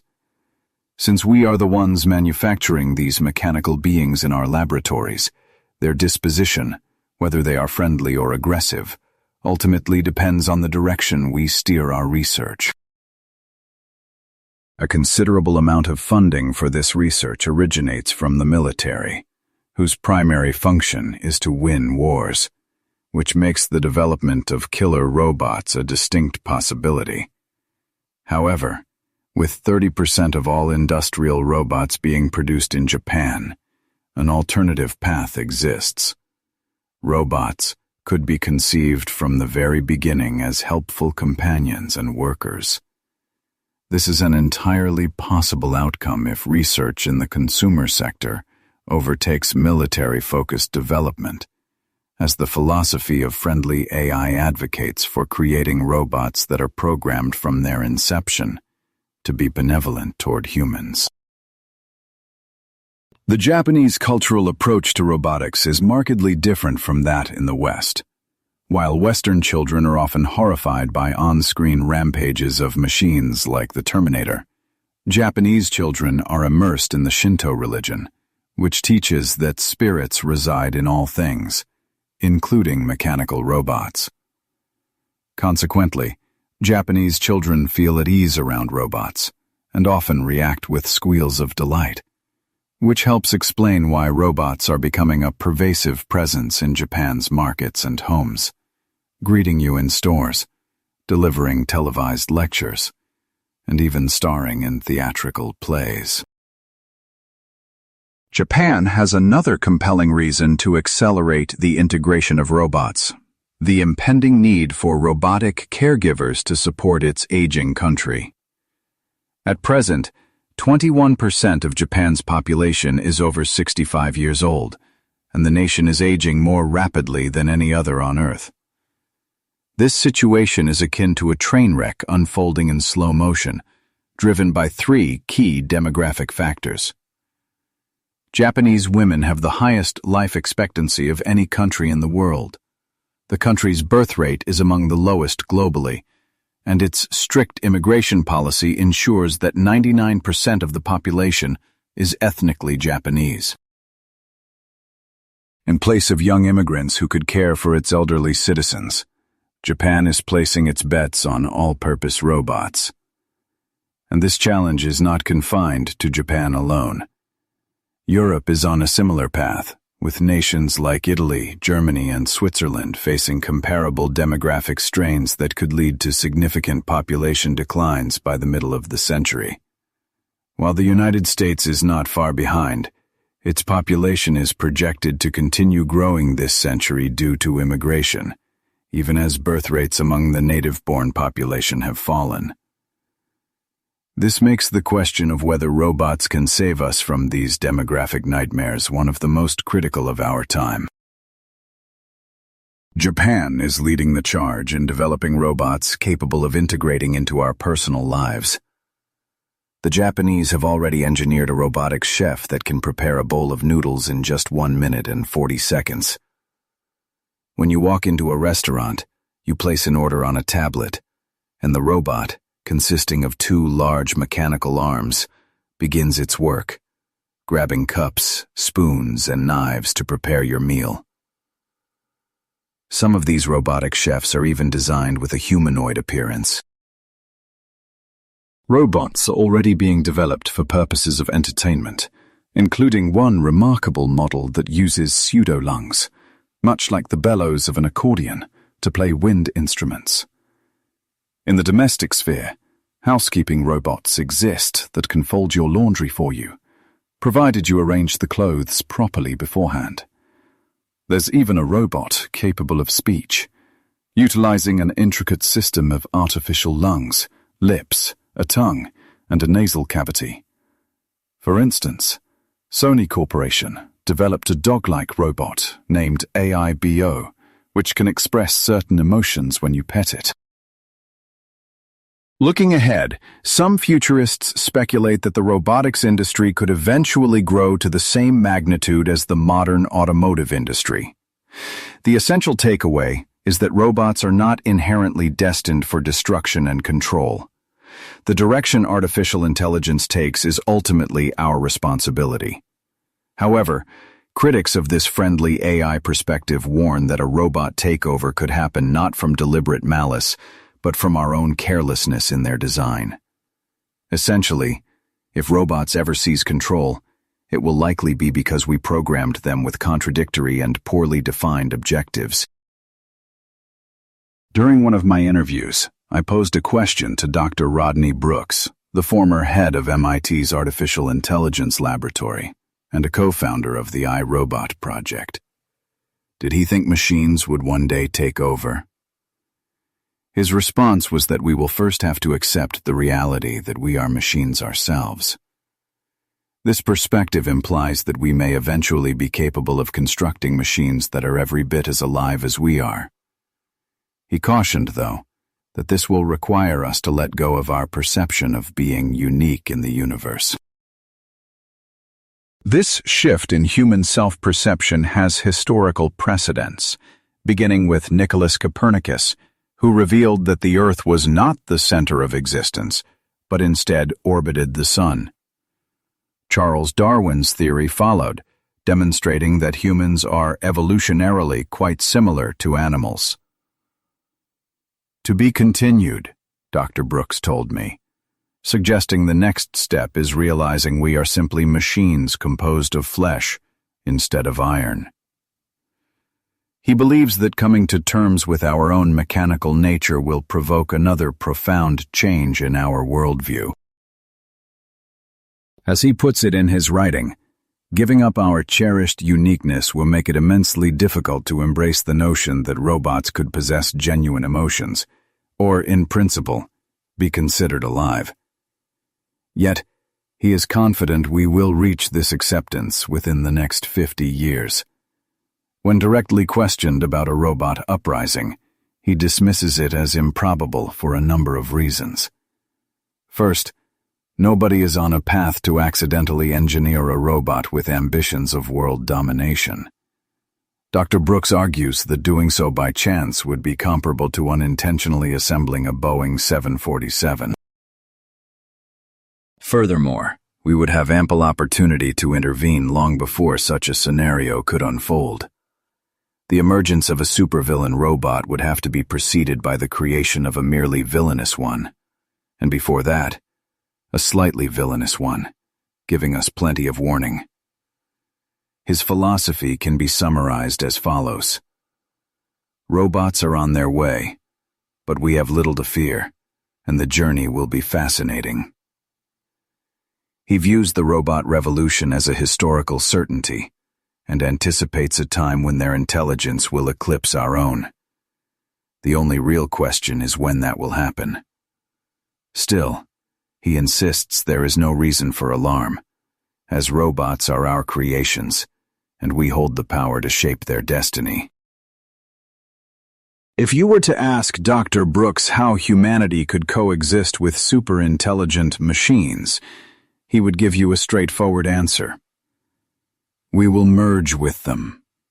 Thanks to contemporary progress in robotics and neuroprosthetics, the capacity to link artificial intelligence directly with our own bodies is rapidly approaching. In fact, Dr. Brooks points out that this integration has, in some ways, already begun. Today, around 20,000 people use cochlear implants, which have restored their ability to hear by using a tiny sensor to convert sound waves into electrical signals sent directly to the auditory nerves. At the University of Southern California and other research institutions, artificial retinas are helping blind patients regain their sight. One approach involves placing a small video camera on a pair of glasses, which translates images into digital signals transmitted wirelessly to a chip on the retina. This chip then stimulates the retinal nerves, which relay messages to the brain's occipital lobe, allowing a completely blind individual to perceive a rough outline of everyday objects. Another method places a light-sensitive chip directly onto the retina itself, removing the need for an external camera, by sending signals straight to the optic nerve. This same technology means we can also augment and amplify our existing senses and capabilities. Specialized cochlear implants can enable hearing at high frequencies that are normally beyond human range. We already have infrared goggles that let us perceive a form of light emitted by warm objects in total darkness, something our naked eyes cannot do. An artificial retina could similarly broaden our visual spectrum to include ultraviolet and infrared light. Bees, for example, rely on seeing ultraviolet radiation to navigate by the sun and locate plants rich in nectar. Some scientists envision a future where exoskeletons grant people superhuman abilities, reminiscent of today's comic book heroes. Extraordinary strength, heightened senses, and incredible skills. In this scenario, we would become cyborgs, much like Iron Man, who is an ordinary human enhanced with superhuman powers. Consequently, we would no longer have to worry about being overpowered by super-intelligent robots, because we would have simply become one with them. Of course, this remains a plan for the distant future. In the meantime, some researchers, frustrated by the slow pace at which robots are moving from factories into our daily lives, are pursuing a different strategy. They argue that since Mother Nature has already perfected the human brain, we should simply copy it. Their proposal involves reverse engineering the brain, mapping it neuron by neuron, and then reconstructing it. This endeavor is about more than just creating a detailed schematic or a computer simulation. If the brain can be replicated with perfect fidelity, it could open the door to uploading human consciousness itself into a machine. This would present you with the chance to exist beyond the limits of your physical form. To be clear, this is not a discussion about the mind triumphing over the material world. The true subject here is the possibility of consciousness existing completely detached from matter.